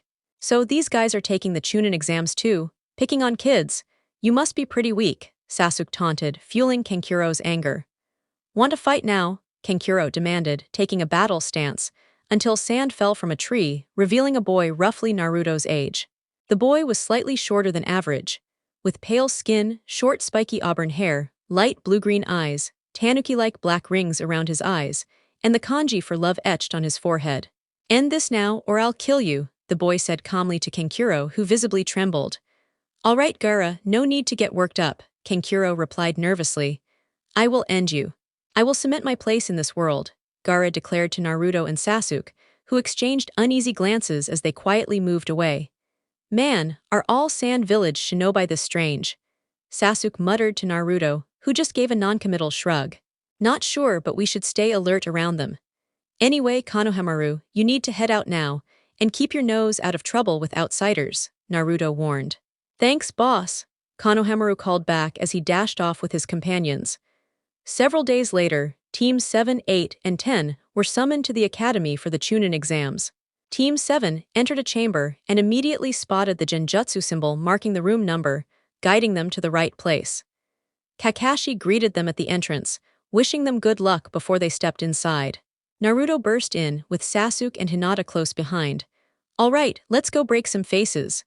All right, time to shake things up, Naruto shouted loud enough for everyone in the room to hear, drawing all eyes their way. Naruto-kun, please keep your voice down, Hinata pleaded nervously, hoping to avoid too much attention. Great job, idiot, now you've probably pissed off everyone here, Sasuke grumbled, earning a tick mark beside him. You don't like my style, huh jerk, Naruto snapped back and the two started clashing. Sasuke also received a tick mark. What, you trying to pick a fight? Their argument stopped abruptly when a voice called out, Sasuke-kun. The mention caused Sasuke's face to drain of color. Turning around, he faced his worst nightmare. His two most persistent admirers. One had vivid pink hair, large green eyes, and pale skin. She wore a red cheongsam adorned with white circles, short sleeves or not, a zipper, tight dark green shorts, standard ninja sandals, and a forehead protector emphasizing her face.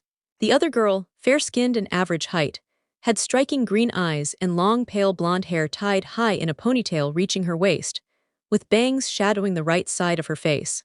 Her outfit consisted of a short purple vest with a raised collar, a purple apron skirt cut on the sides, bandages wrapped around her stomach and legs, purple and white elbow warmers, and her forehead protector tied around her waist like a belt. Sakura and Ino. I haven't felt such dread since our academy days, Sasuke thought darkly. Move it, billboard brow, I was here first. Ino jeered, aiming a dig at Sakura, who immediately earned a tick mark. Shut up, Ino pig. Sasuke only has eyes for me. Sakura snapped, and the two seemed ready to come to blows over their affections. Meanwhile, Sasuke contemplated which weapon would best serve his escape from this ordeal. Soon, the rest of Sakura and Ino's team arrived, drawn to the commotion. Can't they ever behave around Sasuke? What a pain, complained a boy with spiky hair shaped like a pineapple. He wore a simple green-trimmed mesh shirt under a short-sleeved gray jacket with green edging, decorated on sleeves and back with a circle crossed out. His blue forehead protector was wrapped around his left arm, paired with brown pants and blue sandals. Guess it can't be helped, Shikamaru, said a husky voice from beside him. This boy had spiky brown hair, swirl marks on his cheeks, and wore black shorts, a long white scarf, a short-sleeved green haori over a light green shirt with the kanji for food on it, small hoop earrings, and bandages on legs and forearms. His forehead protector was styled to let 2 tufts of hair poke out on each side. Hey Sakura, you better cut it out or Kurenai-sensei will get mad again, warned another boy with messy brown hair, sharp black eyes with vertical pupils, pronounced canine teeth, and claws for nails. Red fang-like markings adorned his face. His clothes consisted of dark gray pants, and a fur-lined gray hooded coat over armor, and a fishnet undershirt, along with a blue forehead protector and sandals. Another quiet figure named Shino stood apart, wearing dark sunglasses and a sea-green jacket with a tall collar, dark bushy brown hair, but he said nothing throughout the drama. "Hey, didn't know you all were taking the Chunin exams," Naruto greeted the group. "Yeah, Asuma and Kurenai must have thought it was a good idea," Kiba answered. My, what a noisy bunch of rookies," came a voice from behind. A man with black-rimmed round glasses, onyx eyes, and ash-gray hair tied in a ponytail appeared. He wore a dark purple high-collar shirt over a white undershirt, dark purple fingerless gloves with armor plates on the back of the hands, a white cloth belt worn at an angle, dark purple pants, blue sandals, and a shuriken holster on his right leg, topped off with a blue Konoha forehead protector. The rookie nine all turned to face him. Naruto squinted and asked, "Who are you?" Pushing up his glasses, the man said, "Oh, forgive my manners, I'm Kabuto Yakushi taking this year's exam, once again." "Again? How many times have you tried?" Sasuke asked. "This is actually my 7th attempt," Kabuto chuckled nervously as everyone made fish-like faces. "You've taken it 7 times, you must be really weak," Kiba teased. "There's always one part I can't seem to clear," Kabuto admitted. "Since you've taken it so many times, you must have info on some candidates. Clearly not everyone here is new," Sasuke observed. "That's right. I know a fair bit about several people here, even rookies like you. Watch this, I'll pull up Sasuke's profile on my ninja info card," Kabuto said, producing an orange card with green edges and the kanji for shinobi on the back. He placed it on the floor as all the rookies watched. "Why's it blank?" Naruto asked. Kabuto touched the card and details about Sasuke appeared. "Just pour some chakra into the card and focus on the person you want to see," Kabuto explained. Sasuke Uchiha, top graduate of his class, skilled in ninjutsu and taijutsu, decent genjutsu, completed 7 D-rank missions, 1 C-rank mission, and 1 A-rank mission, Kabuto exclaimed, surprised. Everyone stared at Team 7 like they'd grown another head. "What? That A-rank mission wasn't supposed to be one. It just ended up that way," Sasuke shrugged. "Still, for a genin to finish an A-rank mission is impressive. If word gets out, you'll become a prime target," Kabuto warned. "Do you have info on Rock Lee and Gaara?" Sasuke asked, recalling the boy with bushy eyebrows and green jumpsuit. He already knew about Neji and Hinata on their team, but Lee could be trouble. Flashback, Team 7 had arrived at the academy for the Chunin exams and encountered Hinata's older cousin, Neji Hyuga, and his team. Neji had long black hair and wore a snug black forehead protector across his forehead. He wore a khaki shirt over a dull blue shirt with mesh armor beneath, dark brown shorts, blue ninja sandals, and bandages wrapped around his right arm, chest, and leg. The female team member, A.N. I swear she looks like a Chun-Li cosplayer. Tenten wore a pink sleeveless Cheongsam-style blouse with red trimmings and yellow buttons, dark green pants, a thigh pouch, and standard blue ninja sandals. Sasuke Uchiha, a boy called out, the determined Rock Lee. "What do you want?" Sasuke asked as Lee assumed a fighting stance. "Everyone talks about the strength of the Uchiha clan. I may never get another chance to fight one, and I heard you're the top rookie. I want a match." "So you know about me, huh? Fine, I'll show you the power of the Uchiha clan here and now," Sasuke replied. "Why does everyone only want to fight Sasuke? What about me?" Naruto demanded, fuming. "You're not Uchiha," Lee said simply, making Naruto even more frustrated. "It's always Sasuke, never me."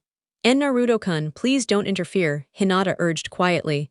Naruto sulked like a child. Sasuke braced for Lee's attack. Lee vanished with incredible speed. "He's fast," Sasuke thought.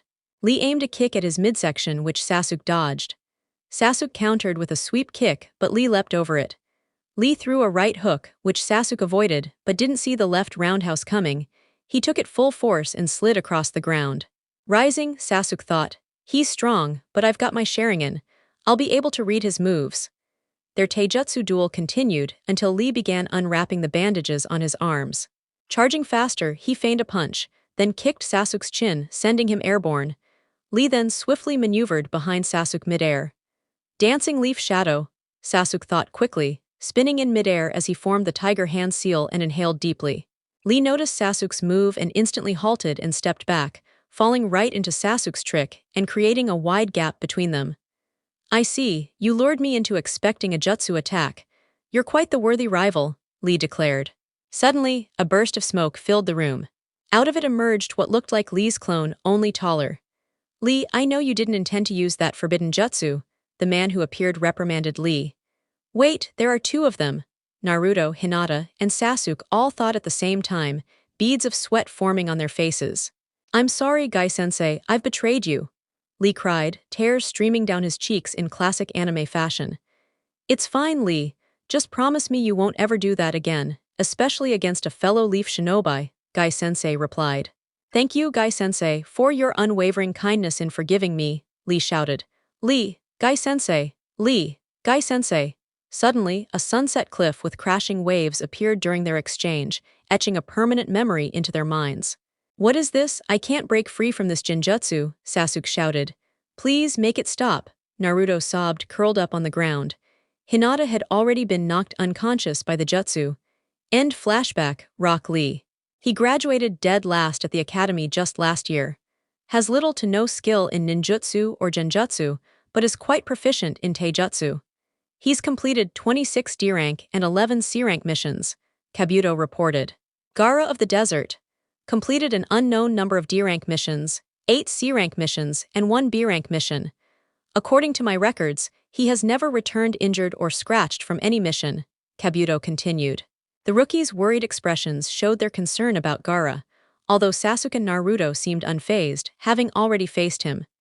ALRIGHT, UPIPSQAKS, settle down. A booming, intimidating voice echoed throughout the room. A large, imposing man dressed in a long black coat, a high-collared gray shirt, black pants, and his hidden leaf headband tied bandana style stepped forward. 2 prominent scars marred his face. My name is Ibiki Morino, and I'll be overseeing the first part of the Chunin exams, the written test, Ibiki announced. Once everyone took their seats, seating matches canon, except Hinata and Sakura swapped places. I'll skip the written test since making it interesting is a challenge, he began explaining the exam rules.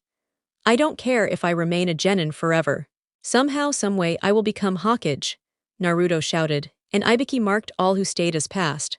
Suddenly, 2 kunai smashed through the window, holding up a banner that read, Here comes the second test's proctor. Anko Mitarashi. Don't get too excited, kids, the test isn't finished yet. I'm your next proctor, Anko Mitarashi, she declared proudly. Anko had light brown, pupil-less eyes and black hair with a bluish tint shaped like Shikamaru's. She wore a tan overcoat with purple seams, a fitted mesh bodysuit from neck to thighs, a dark orange miniskirt, forehead protector, and pale gray shin guards. Hey Anko, wasn't that entrance kind of lame? Naruto asked boredly. Before anyone could react, a kunai flew toward Naruto, who caught it just inches from his face. Not bad, Naruto, you've improved, Anko said, amused. How do you two know each other? Sasuke whispered to Naruto. Well, when your father is Hokage, you tend to know some Jonin and Chunin. Let's just say my first encounter with her wasn't the best. I'll tell you that story another time, Naruto answered, shuddering at the memory. A lot of people passed Ibiki. You're slipping, Anko teased, and Ibiki just shrugged. What can I say, they're a promising group. All right kids, we're heading to training ground 44 to thin the ranks. Follow me and keep up, Anko said, breaking another window to jump out. Ibiki shook his head, and the exam participants followed her. Soon they reached the gate to the training ground. Here we are, my home base, training ground 44, Aka the Forest of Death. Anko announced cheerfully, and all the participants eyed the vast area with interest. For this test you'll collect these, Anko said, pulling out 2 scrolls, one white, one black, bearing the kanji for heaven and earth respectively. Each team gets 1 scroll at random. Your goal is to find a team with the other scroll and take it by any means. Once you have both, head to the tower in the forest center. You have 5 days. Do not open the scrolls until you reach the tower, or your head's on the line, she warned. Any questions? We're in there for 5 days. What about food? Choji asked. Anko laughed. Lots of animals in there. Hunt for your meals. If there are no questions, 1 member from each team come up to get your scroll and sign waivers that the hidden leaf won't be liable for any injuries or deaths in the forest, Anko continued. 1 by 1, participants collected their scrolls. For Team 7, Sasuke went to get theirs while a hidden grass ninja eyed him hungrily. Sasuke wasn't fooled. He carefully noted who got which scroll. Sasuke received a heaven scroll and tried to hide it. Back with Naruto and Hinata, he whispered his scroll type and headed to their starting gate. "Everyone's ready, start," Anko shouted, and everyone rushed in. Team 7 quickly sought a safe spot to plan how to get an Earth Scroll. "We've got a big edge with Naruto's shadow clones and Hiraishin. This part should be quick if we just take an Earth Scroll," Sasuke said. "Let's find a team with an Earth Scroll and take it." "Shouldn't be hard," Naruto yelled, but Sasuke covered his mouth. "You idiot, you want everyone to know we have a Heaven Scroll," Sasuke scolded as Naruto struggled to free his hand. Meanwhile, Team 8 hid in some bushes watching Gaara mercilessly annihilate a hidden rain ninja team and take their scroll. The team was terrified. Damn, they had an Earth Scroll. "Oh well, we should take it and reduce others' chances," Kankuro said, picking up the fallen scroll. "He killed all three without mercy. What kind of monster is he?" Kiba thought, frozen with fear. "You three hiding in the bushes better move fast," Gaara said without facing them. Sand touched their legs as Kiba, Sakura and Shino stepped out trembling. "What scroll do you three have?" Kankuro asked. Gaara looked bored. Shino calmed himself and realized they might avoid a fight if they bargained since they had bargaining chips. "We have 2 heaven scrolls," Shino said calmly. "Perfect, exactly what we need. Will you trade?" "I'm not in the mood for pointless bloodshed," Temari suggested, and Gaara raised his hand as if to use sand burial. "I'm not done yet, I want more." Gaara rejected Temari's advice, craving further bloodshed for himself. "Come on, Gaara, this really isn't necessary. Sometimes you have to listen to your older siblings," Kankuro shouted, grabbing Gaara's shirt, but Gaara's face remained unmoved. Gaara formed the hand signs again to perform the sand burial technique, creating another shield for his defense, and waved Kankuro's hand away. "All right, just this once. But don't think I'll hesitate to kill you if you block me again," Gaara said coldly as he started to walk off. Kiba and Sakura were still terrified, but Shino seemed a bit calmer. "Should we swap then?" Shino asked, and Temari nodded, proceeding with the exchange of both scrolls. After the trade, the Sand Squad moved toward the tower. Once they were out of sight, Kiba and Sakura let out heavy sighs of relief. "Hey Shino, let's take a different path to the tower. I don't want to run into those guys again," Kiba suggested. "Yeah, that guy was really intimidating," Sakura added, and Shino just nodded as they went their separate way. "Don't worry, Hinata, Naruto's going to be fine," Sasuke shouted. "How did we end up in this mess? Naruto was just blown away by a really strong wind jutsu. I hope he's alright." Team 7 had been ambushed by a hidden grass genin, and Naruto was separated from the others by the wind jutsu. Now he was facing a massive snake. "I could just use Hiraishin to get back to Sasuke and Hinata, but if I don't get rid of this snake, it'll just keep following me," Naruto muttered to himself. Naruto tried to dodge the snake's attacks as best as he could but didn't have any powerful techniques to take down a beast like this. Suddenly, an idea struck him, and he leapt straight into the snake's mouth. "Good thing I have so much chakra," Naruto thought. "Shadow clone Jutsu," Naruto shouted as he created over 1,000 shadow clones, causing the snake's belly to rupture, ultimately killing it. Naruto smiled with satisfaction, thinking it was time to help the others. "Fire style, Phoenix flower technique," Sasuke declared, sending out several medium fireballs at the grass genin who easily dodged them. Sasuke then engaged the genin in hand-to-hand combat with his Sharingan activated. Despite his efforts, he couldn't match the grass ninja's speed. The grass genin delivered a strong kick to Sasuke's abdomen, and he landed back beside Hinata, who was barely able to move due to the kunai wounds in her leg. "Who are you?" Sasuke demanded, and the genin just laughed. "You've entertained me, Sasuke.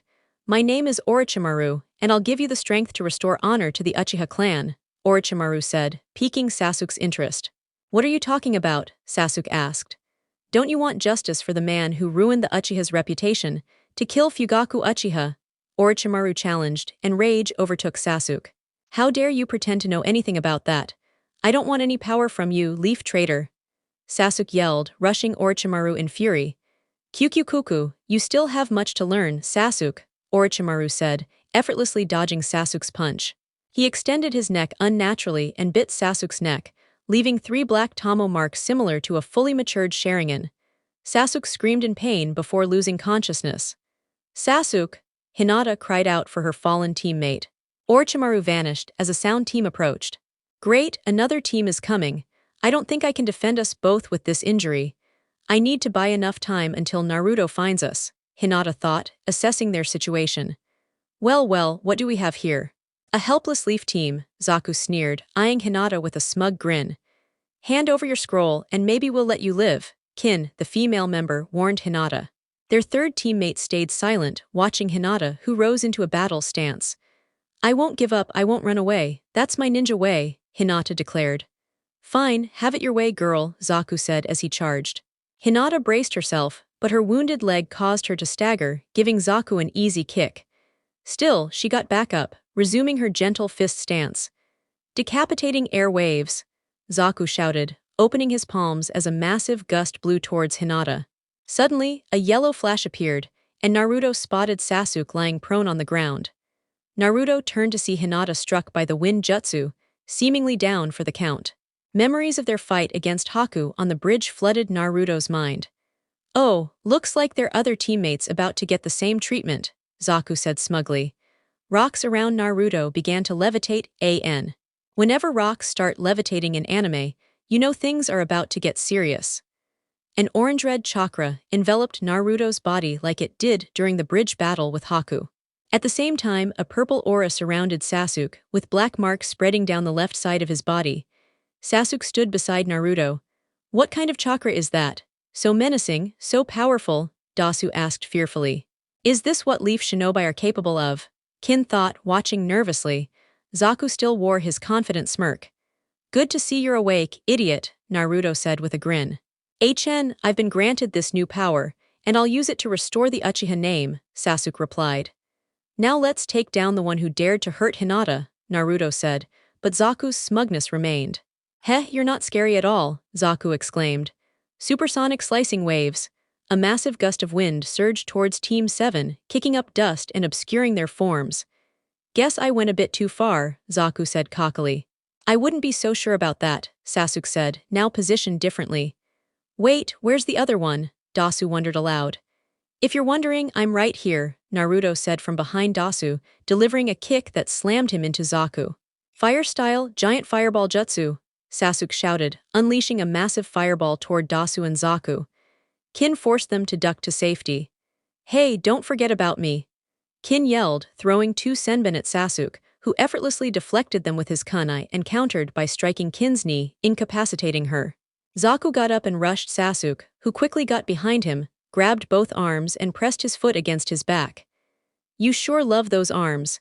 It'd be a shame if something happened to them, Sasuke taunted, and Zaku started to tremble with fear. Dasu, too frightened to react, was punched unexpectedly by Naruto and knocked out. Hinata, barely conscious, watched her teammates consumed by fury. A loud snap sounded as Sasuke broke both of Zaku's arms, causing him to scream in pain.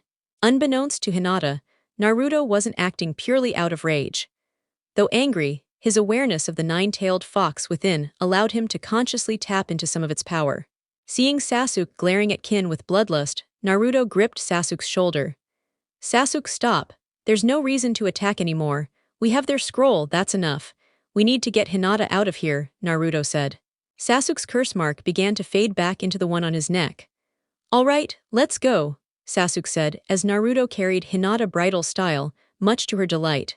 After about an hour of traveling, grateful they hadn't encountered any other teams on their way to the tower, Naruto and Sasuke glanced at the sign posted inside the room they had entered. Open the scrolls, Naruto read aloud. Sasuke retrieved the heaven scroll from his possession, while Naruto pulled out the earth scroll. They exchanged a look and nodded before unfolding their scrolls simultaneously. Upon opening, a ring of kanji appeared and began to emit a soft glow. It's a summoning, Naruto exclaimed, bracing himself for battle. A puff of smoke materialized, and when it cleared, Kakashi stood there with his usual eye smile. Yo, Kakashi greeted, waving casually. You're late, Naruto, Sasuke, and even Hinata woke up just to say that. Kakashi caught an uncommon tickle and shouted, I was summoned, how can I be late? Naruto scratched the back of his head and apologized, sorry, Kakashi-sensei. It's a normal reaction since you always show up late. Kakashi sighed and proceeded to deliver his message. Congrats on clearing the second stage of the Chunin exams. But the test isn't finished yet. You'll have to wait until the second exam concludes. However, Sasuke, come with me, we need to handle that mark on your neck. Naruto looked at Sasuke, who instinctively covered his neck, intrigued. In the meantime, you all should seek any medical care you might need. In a dimly lit room that resembled a ritual chamber, Sasuke, Kakashi, and Kushina were gathered. Kushina wore her shinobi outfit. A blue forehead protector, hair tied high in a ponytail with strands framing her face, a standard Konoha flak jacket over a black short-sleeved shirt, and black fitted pants ending at her calves. Sasuke sat in the center, surrounded by kanji etched on the floor and walls. It's been a while since I wore my shinobi gear, Kushina said, a touch nostalgic. But now's not the moment for reminiscing. I must purge the evil from that curse mark. That Orochimaru really is troublesome, Kushina muttered, readying herself to work on Sasuke's curse mark. Sasuke, you must avoid using this power, it could seriously shorten your life.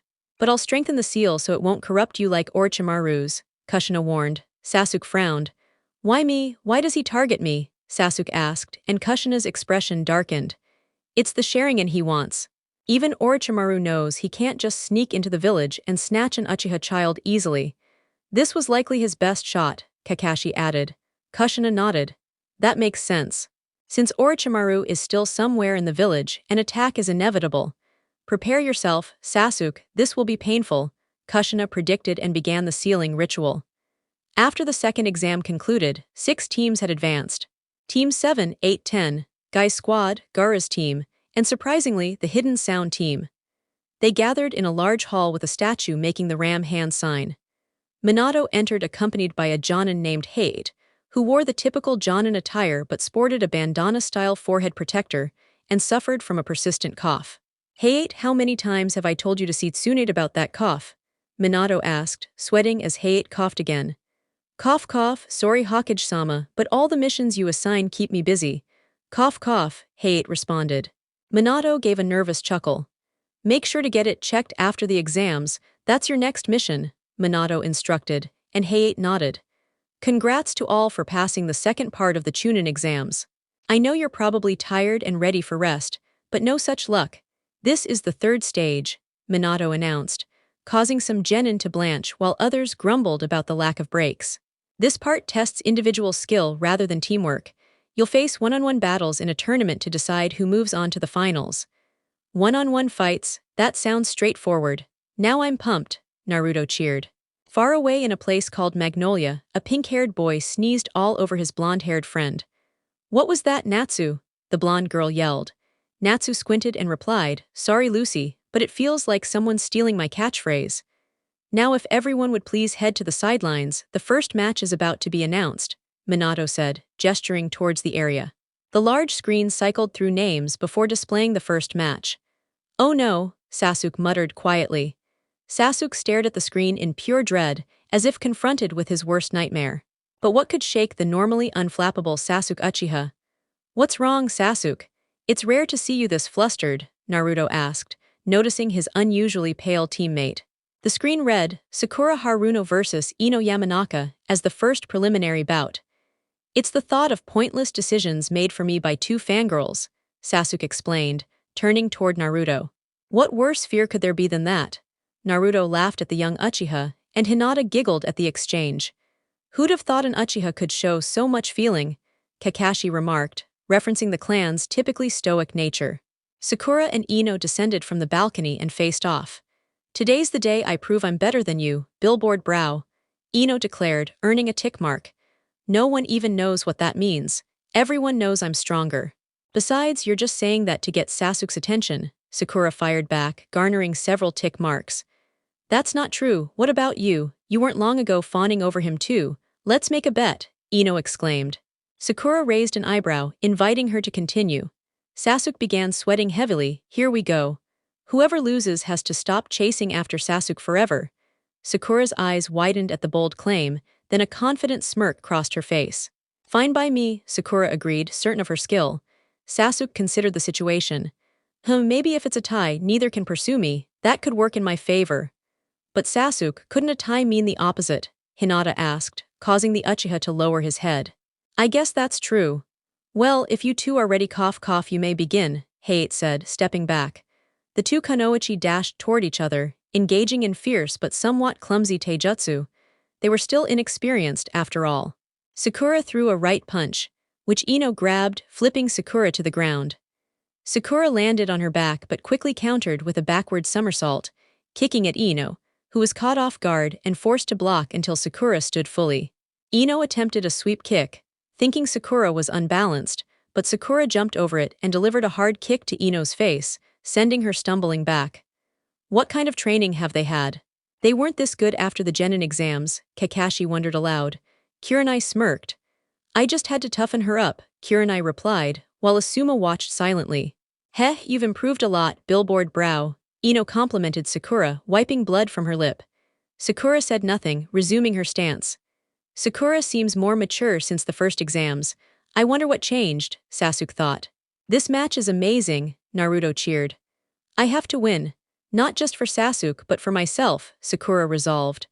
All her childhood training and admiration for Ino led to this moment to surpass her. Ino formed hand signs and launched flower-like bombs. Sakura responded with hand signs of her own and slammed her palms into the ground. Certainly. Here's a rewritten version of your passage with altered wording and phrasing to avoid copyright issues, while keeping the original length and meaning. Earth-style, mud barrier, Sakura shouted as a massive wall of earth surged from the ground, blocking the incoming bombs. The explosives crashed against the barrier, shattering much of it and sending up a thick cloud of dust. Emerging from the right side of the dust, Sakura immediately fell into Ino's carefully laid trap. The flower bombs were attached to ninja wires, which Ino manipulated by channeling her chakra, binding Sakura's feet tightly to prevent her from moving. So the bombs were just a distraction for this technique. What's your next move, Ino? Asuma mused, a hint of pride in his voice for his student. Ino then formed another set of hand signs. Mind transfer technique, Ino announced, as Sakura's panic grew. Though her legs were immobilized, a sudden idea sparked in her mind. She executed her plan flawlessly, causing everyone nearby to sweat drop. Asuma-sensei, is that supposed to happen when Ino uses that jutsu? Choji asked, bewildered by the outcome. Sakura collapsed forward, rigid as a plank. Come on, Sakura, don't give up so easily, Naruto shouted. Proctor, you'll have to pause the match, a voice from Sakura's direction called out. Why's that? Hayate asked. Because Ino Yamanaka won't be able to continue for a while. Sakura explained, rising as the chakra faded from the wires due to Ino losing consciousness. So she intentionally fell forward to evade the jutsu. It requires the target to remain completely still. Since only her legs were restrained, she exploited that, and timed it perfectly to avoid the effect. Clever girl, Minato thought, genuinely impressed by the battle. I declare the winner of this match, Sakura Haruno, Hayate announced. Sakura made her way back to the balcony, visibly worn out. Her gaze caught Sasuke's, who silently offered a slight smile that made her heart flutter. Maybe this isn't so bad, Sasuke mused quietly, turning his attention to the big screen displaying the next match. Sasuke Uchiha vs Yorikato. Without comment, Sasuke moved to the center of the arena to prepare for his fight. The match proceeds as it does in canon. Nice work, Sasuke. I expected nothing less from the Academy's Rookie of the Year, Kakashi praised. I can do that too, Naruto boasted, trying to outshine his rival, to which Sasuke merely grunted in response. The screen then shifted to the next battle. Kankuro vs Misumi Tsurugi. Finally, it's my turn, Kankuro said, hopping down from his seat, as Misumi casually descended the stairs. A piece of advice before we start. Once I activate my jutsu, you might as well surrender. It'll be easier, Misumi warned. Kankuro chuckled. That's funny, I was about to say the same to you, Kankuro replied, and Hayate signaled the match's start. No need to detail battles with less significant ninjas. The winner is Kankuro, Hayate announced. Kankuro grabbed his puppet and returned to the balcony. That was kind of dull, Naruto said, leaning against the railing with a bored look. When is it going to be my turn? Naruto and Kiba said simultaneously. The big board shuffled names and displayed Kiba and Yuzuka vs Choji Akimichi. Woohoo, finally my turn. Kiba cheered, jumping down from the stands to face his husky partner. Man, I hope I don't have to tire myself out, Choji muttered, finishing a bag of chips. If you're ready, you may begin, Hayate said, stepping back. Kiba and Choji immediately engaged. Akamaru morphed into Kiba's form, mounting him. Choji expanded his body, growing as large as a massive boulder. Fang over fang, human boulder. The two techniques crashed against each other, neither willing to back down. The collision kicked up a thick dust cloud, forcing the audience to shield their eyes. When the dust settled, nobody expected the sight. Both Choji and Kiba lay sprawled on the ground. They struck with such force their attacks canceled each other out, leaving this result, Minato said, sweat dropping, while Kushina chuckled softly. Well, one's lazy and the other's a hothead. I figured this outcome was likely. Neither wanted to yield, Kushina replied. This match ends in a draw, Hayate declared. The next battles proceeded quickly. Temari defeated Tent with ease. Shikamaru pressured Kin into forfeiting. Shino won after Zaku's arrogance cost him. Geez, when's my turn? I'm tired of waiting, Naruto complained. Pay attention, idiot, it's your turn, Sasuke snapped, annoyed by Naruto's loud whining. Naruto Uzumaki vs. Dasukinuta flashed on the screen. Naruto's excitement faded into sharp focus as he stepped forward. Do your best, Naruto, Kushina shouted, nearly leaping from her seat. Look at that expression, Kushina. He rarely shows that face, Minato commented as Kushina ignored him, too excited about her son. You both ready? Hayate asked. The two nodded. Begin, Hayate called, stepping back. Before Dasu could even raise his hand, a yellow flash streaked by and it was over.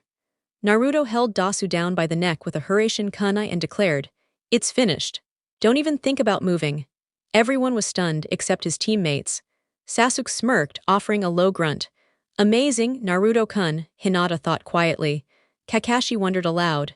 He usually isn't this serious with opponents. Did something happen in the forest? Minato wiped proud tears away. That's my boy, it's like watching a younger version of myself, so proud. Kushina's tears fell too.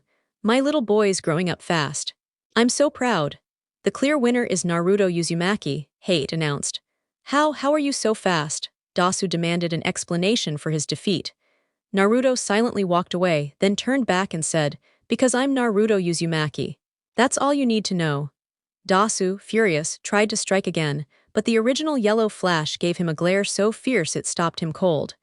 Attacking after defeat isn't the way of a true shinobi. Anbu, take him away. Don't worry about them. The woman over there is your real concern, Minato said, pointing at Kushina, whose hair swayed like tails, her expression dark and menacing. Naruto's like a clone of Minato-sensei. It's actually kind of scary, Kakashi said.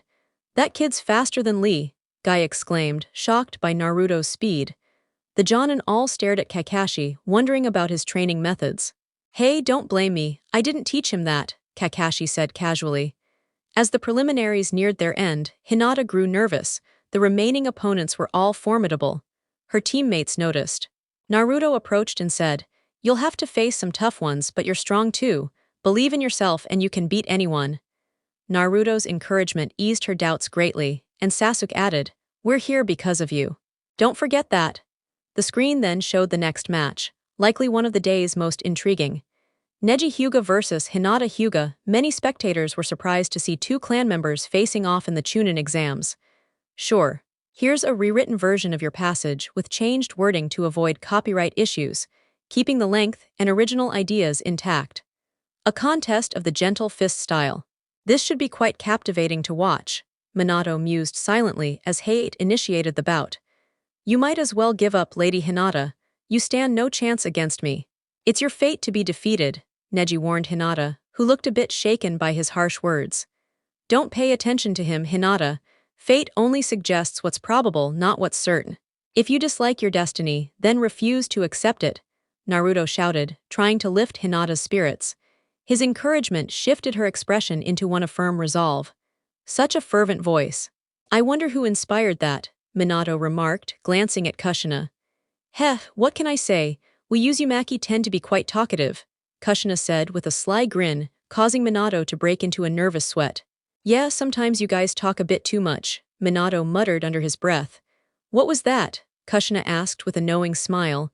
Nothing. It's not about what you think of me, Neji. The only thing that counts is how I view myself, Hinata declared as she took her stance in the gentle fist style. Fine, but don't expect me to take responsibility for what happens to you, Neji replied, assuming his own stance. The two engaged in a fierce hand-to-hand combat, neither gaining the upper hand. Still, Hinata was aware Neji excelled in the gentle fist technique, which fueled her desire to develop alternative ways of attacking beyond just that style. Flashback.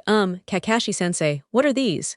Naruto asked, holding small pieces of paper along with his teammates. These sheets react to the smallest traces of chakra and reveal your chakra nature.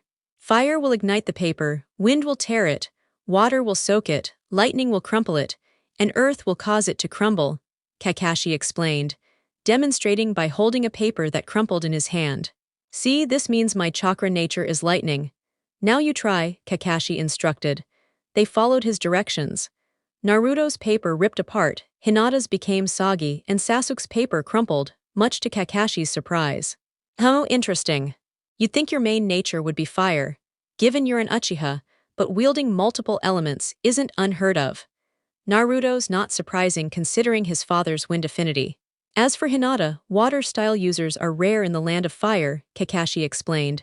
So, what's next? Sasuke inquired. I'll teach you jutsu that align with your chakra nature. Sasuke, you're a special case, so I won't go into details just yet, Kakashi said, causing Sasuke to click his tongue in disappointment. Teaching elemental jutsu to kids this young. Kakashi, you're certainly in a rush, a voice behind them remarked. From the guy who taught Sasuke fire style at 7, Kakashi shot back as they turned to see Itachi. What brings you here, brother? Sasuke asked, and Itachi shrugged. Just passing through. Kakashi-sensei, the Hyuga clan mostly sticks to gentle fist techniques. Are you sure it's all right for me to learn elemental ninjutsu? Hinata asked, but before Kakashi could respond, Itachi spoke up. Clinging to only your clan's traditions will limit your growth, Itachi said, and Hinata simply nodded. End flashback. Hinata leapt back from Neji and formed several hand signs. Neji raised an eyebrow, since the Hyuga were strict about using just the gentle fist, but he prepared for anything. See, this just proves you don't embody a true Hyuga if you rely on anything other than the gentle fist, Neji taunted, but Hinata's determination didn't falter. I'm fighting to prove myself as a shinobi, not just as a Hyuga. Water style, water wall, Hinata declared, inhaling deeply as a massive torrent of water surged from her mouth toward Neji. He had to dodge quickly. The water wall was so forceful it flooded the entire arena floor. Impressive water jutsu, Kurenai remarked with a smile. You wouldn't expect someone so reserved to pull off something like that, Asuma added as they watched Neji avoid the attack. But as soon as she finished, Neji closed in, initiating another hand-to-hand clash. Hinata's chakra was now below half after using so much energy for the water jutsu. She struggled to keep up as Neji managed to seal a few of her chakra points. The fight began to tilt in his favor. Gyo, Hinata, you can do it, Naruto shouted, watching his teammate get knocked down by Neji. Seeing her pain almost made him feel it himself. Several of her chakra points were closed, and the pain was too intense for her to reopen them all, but she refused to quit. No matter how many times Neji brought her down, she kept rising. That changed when Neji landed a critical strike on the left side of her chest, closing the chakra point near her heart. He was baffled. Why wouldn't she surrender? Why won't you give up? You can't win, Neji demanded. Hinata struggled to stand, wiping blood from her face. I will never run away. I won't break my promise because that's my ninja way, she said firmly. Naruto was stunned. Worse yet, when she finally got up, Neji struck her chest again with a gentle fist blow that should have knocked her out cold. But no one could believe their eyes. Hinata rose again, limping slowly toward Neji with her palm raised. He was too stunned to attack. Just as it seemed she was about to strike, she collapsed unconscious, but she never hit the ground. Naruto caught her and lowered her gently while Neji said, I warned her but she ignored me. You can't escape your fate. Just be quiet, Naruto said, walking over to where Hinata's blood had spilled and dipped his hand into it. On this blood of my teammate, I vow to win, Naruto declared, holding his bloodied hand out toward Neji. Heh, we'll see about that, Neji said casually, returning to the balcony to watch the next match between his teammate and Gaara. Naruto's eyes were heavy with sadness as Hinata was carried off on a stretcher, then he followed Neji upstairs. The final preliminary match began, Gaara vs. Rock Lee. This part follows the original story closely. I wasn't sure how to make the match more exciting, but I'll update if I come up with ideas. When the preliminaries finished, Minato rose and moved to the center of the room. 9 winners, huh? That's an awkward number, Minato commented. However, all 9 of you come forward, he said, producing a box filled with sticks. Each of you will draw a stick with a number. If your stick has a question mark, you won't know your opponent's identity, but it will be someone who competed today. The matchups are 1 versus 8, 2 versus 7, and so on, Minato explained. Everyone picked their number, and the big screen revealed the assignments. Naruto Uzumaki Uchiha Aburame Nara no Temari, no Kankuro no Gara Hyuga, Haruno. All the competitors sized each other up, except for Shikamaru, who found the whole thing too bothersome. The finals will start in 1 month. Any questions? Minato asked, and Shikamaru raised his hand. If this is a tournament, does that mean only one of us will become Chunin in the end? Shikamaru inquired. Minato shook his head. These matches are meant for the judges to evaluate if you're fit to become Chunin. It's not just about strength or winning. It's possible that everyone passes, only one passes, some pass, or even no one passes. It's all up to the judges, Minato explained. He noticed Sakura raising her hand. How will I know who I'm supposed to face when the opponent is a mystery? Sakura asked, and Minato gave a small smile. That's both your advantage and disadvantage. Being a Chunin means being ready for anything. You'll be judged on how well you prepare. But since it could be anyone from the participants, you have to be ready for all possibilities, he explained, then saw no further questions. All right, if there's nothing else, you have 1 month to train and prepare as best as you can. You're dismissed, Minato said. Everyone bowed except Naruto and left. So Dad, what are you going to teach me to get ready for the exams? Naruto asked. I can't teach you anything right now, son. It wouldn't be fair if the Hokage coached one of the participants, Minato replied, and Naruto pouted. I really need to learn some new jutsu if I'm going to be facing Sasuke, Naruto grumbled. If you want, I could teach you some, Kushina offered with a smile, causing Naruto to go pale. No thanks, Mom, you've already helped me enough, Naruto replied. Kushina laughed heartily as the family walked out. Sasuke was heading home when a familiar voice called to him. Sasuke, come with me. I'll be training you to get ready for the finals, Kakashi said. Sasuke didn't hesitate and nodded. Let me take him off your hands if you want, another familiar voice said to the Namikaze Uzumaki family. Jiraiya-sensei, pervy sage, Naruto and Minato said simultaneously. Jiraiya sweat dropped at Naruto's nickname. I'll train you, kid. Besides, I've been wanting another disciple anyway, Jiraiya said with a toothy grin. You'll only teach him ninjutsu, right? Kushina said with a smile that hid a deadly intent. Yes, ma'am. The day after preliminaries, those who made it to the final round trained hard. Some who didn't qualify were still practicing hard, hoping to be chosen to face Sakura in the final round. The matchups were set in a tournament bracket with one facing 8. So, what will you teach me, pervy sage? Naruto asked, earning a glare. Would you stop calling me that? Jiraiya asked. Naruto shook his head. Not until you stop being a pervert, Naruto answered, and Jiraiya sighed. I've already spoken to your father, so I know you're familiar with the 9 tails, Jiraiya said. I'm going to teach you to harness its power to your advantage. But you have to use up all of one chakra type before switching to the other, Jiraiya explained. Ooh, are you gonna teach me some super strong-tailed beast technique? Naruto asked excitedly, as Jiraiya pulled a huge scroll from his back. Not exactly, but it's a powerful technique exclusive to us, Jiraiya replied, opening the scroll.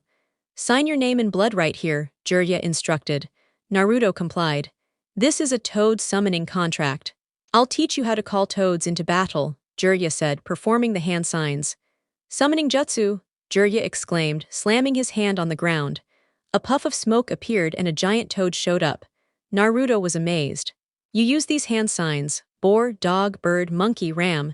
You draw blood by biting your thumb or wherever it's easiest. The amount of chakra you expend controls the size of the toad. Go ahead, try it, Jiraiya explained. Naruto followed the steps and summoned a tiny toad. It's tiny, Jiraiya remarked, giving a check mark. Don't mock me, I'll get it next time, Naruto declared, trying again. A big puff of smoke appeared, but the toad was smaller than before. Wow, I don't think I've ever seen someone get worse during training, Jiraiya said mockingly, while Naruto trembled with frustration. Naruto repeated the jutsu over and over, but couldn't summon a toad bigger than the first. Jiraiya sighed and told Naruto to follow him. They approached a vast canyon with many sharp spikes on its walls. "Why did you bring me here, pervy sage?" Naruto asked. Jiraiya grinned widely. "To train, of course. You better summon a toad or you'll die," Jiraiya warned and immediately kicked Naruto into the canyon. "Wha!" Naruto screamed, then focused and performed the summoning hand signs. "Come on, stupid fox, lend me some chakra as rent," Naruto thought, and the nine tails actually complied. Naruto summoned a giant toad wearing a blue vest with the kanji for oil on its back. "Huh, who summoned me in this situation?" the giant toad asked angrily.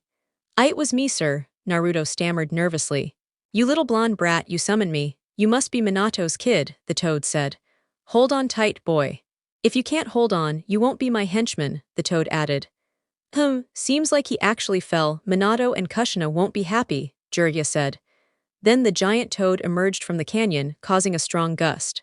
Jiraiya looked up, smiling proudly at Naruto's achievement. "Oi Bunta, what are you up to?" Jiraiya asked, and the toad turned to him. "So Jiraiya, you gave this boy the summoning contract. Is he Minato's son?" Bunta asked. Jiraiya nodded. "That's right, and he's quite a prodigy. He already mastered the Hurricane," Jiraiya said proudly. "That may be, but if you can't stay on my back until sundown, you can't be my henchman," Bunta said. Naruto nodded, then Bunta started hopping wildly as Naruto desperately held on. Outside Konoha, Sasuke trained with Kakashi, practicing the Chidori. Sasuke had just done it twice that day and was breathing hard. Kakashi buried his face in an Ika book. "All right, Sasuke, that's enough for today," Kakashi said. Sasuke frowned. "No, I need one more try," Sasuke said, starting the hand signs for Chidori, but Kakashi grabbed his arm. "No more, you're at your limit. If you try again, it won't work. You know what happens if your chakra hits 0, right?" Kakashi asked. Sasuke made a tusk sound. "Not only will the jutsu fail, but worst case you'll die," Kakashi explained. "But you still have energy left. Come at me with taijutsu," Kakashi said, still reading. Sasuke jumped back and got into fighting stance. Sakura wandered the village deep in thought. "I need to train for the finals, but I don't even know who my opponent is. I guess taijutsu is the best all-round defense. But training alone is hard," Sakura thought, looking down. She bumped into a woman wearing a green haori with the kanji for gamble in a red circle on the back, her blonde hair tied in 2 loose ponytails. The woman turned and looked down at Sakura. "Can I help you?" Tsunade asked. Sakura looked like she wanted to ask something but decided not to. "Sorry, I was just passing by," Sakura said, turning to leave. Tsunade stopped her. "Wait, aren't you in the Chunin finals? Why aren't you training like the others?" Tsunade asked. Sakura stared at the ground. "Well, Kurenai-sensei is on a mission, so no one's helping me," Sakura replied sadly. Tsunade chuckled. "I'll just have to take it upon myself to help you," Tsunade said. Sakura looked up with hope, then was suddenly close enough to see Tsunade's chest. "Big," Sakura thought. "Do you really mean it, Lady Tsunade?" Sakura asked, and Tsunade nodded. Sakura hugged her excitedly, but Tsunade pushed her away. "But beware, this training is not for the faint-hearted," Tsunade said with a stern face that made Sakura swallow hard. They headed to a secluded training area, similar to where Team 7 trains. "I'll teach you chakra control," Tsunade said. Sakura pouted. "But I'm already good at chakra control," Sakura protested. Tsunade raised her finger. "Is that so? Then can you do this?" Tsunade asked, pressing her finger to the ground, which began to crack and shatter. Sakura was beyond surprised. "Wait, you can do that just by controlling chakra?" Sakura asked, her eyes bright with excitement. Tsunade nodded in response. "But I'm not going to teach you that right now. I'll start by teaching you medical ninjutsu," Tsunade said firmly. Sakura's lips curled into a pout again. "Awa, I wanted to learn how to smash the ground like that," Sakura grumbled. "Listen, Sakura, techniques that save lives are always more valuable than those that cause destruction. Don't ever forget that," Tsunade said with a serious tone, and her pink-haired pupil simply nodded in agreement. Elsewhere, the other Chunin exam finalists were busy training alongside their teams and clan members. Everyone was determined to win the Chunin exams and earn their promotion. Meanwhile, somewhere hidden, Orochimaru and the traitor Kabuto plotted the downfall of the Hidden Leaf Village. Everyone was working hard in their own way, even those with dark intentions. Minato sat comfortably in his office, using shadow clones to handle his paperwork as he relaxed on the couch. "Minato," the Ninetales' voice echoed from within him. "Yes, Kurama," Minato answered, the fox growling softly. I gave you my name, yet you still call me Nine Tails, Kurama questioned, and Minato scratched the back of his head with a sheepish grin. Sorry, Kurama, what did you want to talk about? Minato asked. I sense a storm approaching, a huge one, Kurama warned, and Minato's brow furrowed. If you mean the invasion, we're already ready for it, Minato replied, but Kurama shook his head. No, it's something far worse. Something you never imagined would come, Kurama said ominously. I don't understand. What is coming? Minato pressed. I'm not sure, but the pressure is intense, Kurama responded. At that moment, a knock sounded at Minato's door. Come in, Minato called. The door opened, revealing his adopted daughter carrying what looked like a lunch box. You left your lunch behind again, Eika said, and Minato chuckled awkwardly, rubbing his head. Please thank your mother for me. And thanks for bringing it, Minato said, accepting the lunch box.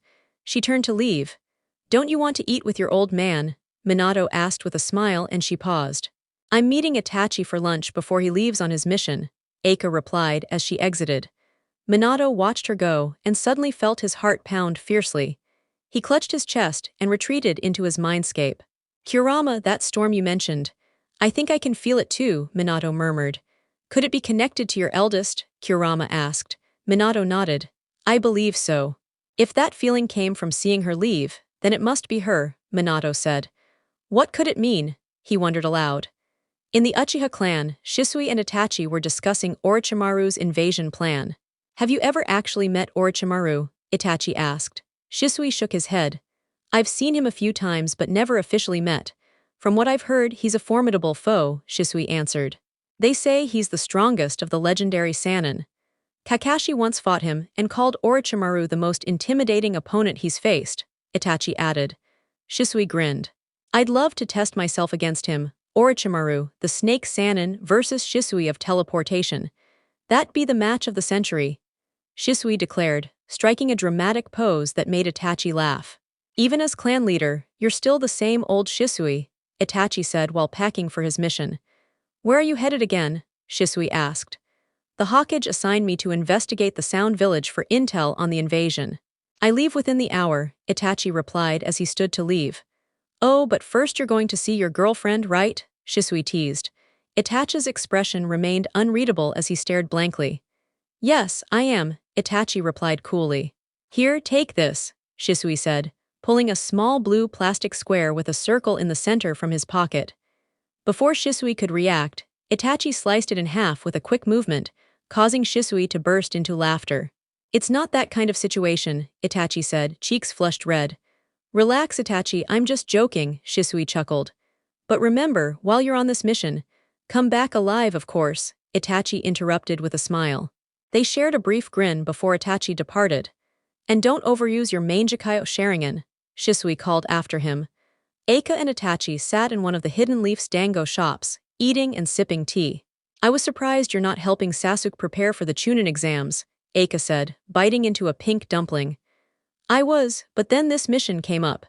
Besides, I'm sure Kakashi can train him well, Itachi replied, taking a sip of tea.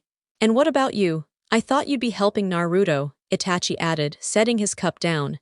Jiraiya's training him. He's improving quickly, Eika said proudly of her younger brother. Still, he won't be strong enough to beat Sasuke, Itachi joked, making Eika laugh. How's Sasuke been lately? She asked. He trains whenever he can. Kakashi said he's determined to restore the Uchiha name by killing a certain man, Itachi answered. An avenger, huh? I hope hatred doesn't consume him, Eika said softly. Itachi smiled faintly. He won't be consumed by hatred. He is my little brother after all, Itachi said firmly. They finished their meal and walked toward the Hidden Leaf gates. Itachi, do you think Naruto will always need me, or anyone else? Eika asked, her voice tinged with sadness as she looked down. No matter what path we choose, we always need others.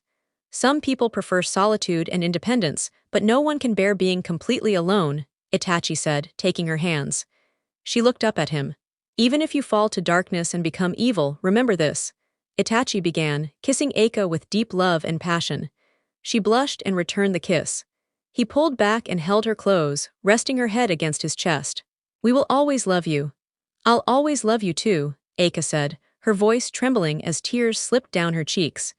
Itachi gently patted her head before walking out through the gates. Eika's thoughts drifted to all the joyful times with Itachi, Naruto, and their family. She would never forget what Minato told her the day Naruto came home after being bullied by kids calling him a demon. Flashback: Daddy, why do they treat Naruto like that? Don't they know you're his father and the Hokage? Having power isn't enough to stop people from being cruel. It takes a whole village to raise a child, and when everyone's not united, families become broken, Minato replied.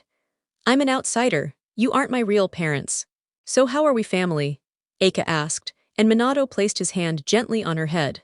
Just like a flower can't choose where it blooms, children can't choose their parents. But family isn't about blood, it's about the bonds you share. Besides, didn't you just call me daddy? End flashback. Eika's expression hardened with resolve as if fueled by personal vengeance. She clenched her fist. Ever since I was taken in, people saw me as an outsider with no true family. How could I ever resent Minato, Kushina, Naruto, Itachi, or anyone I love? I'd be ungrateful. That's why I've made my decision. Orochimaru, if you ever attack my village, I'll make sure you pay, she vowed, sprinting to a training ground to begin her own preparation. Later that evening, Naruto was utterly exhausted after trying to stay balanced atop the toad all day.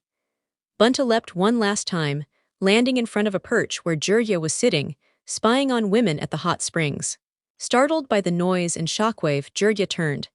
Hey Bunta, Naruto, you guys done already? Jiraiya asked as Naruto jumped off the toad onto the grass. Yeah, pervy sage, it was a piece of, Naruto began before collapsing unconscious, drained from the effort of staying atop Bunta. Gotta give him credit, Jiraiya. The kid's got grit, Bunta said, and Jiraiya grinned widely, jumping down and slinging Naruto over his shoulder. Well, he's the fourth Hokage's son, after all probably my best student, Jiraiya said proudly. Say Bunta, do you think he could be the one? Jiraiya asked. Bunta laughed loudly. No way, this runt. Come on, Jiraiya, you can't be serious. Maybe, but I guarantee he'll be special someday.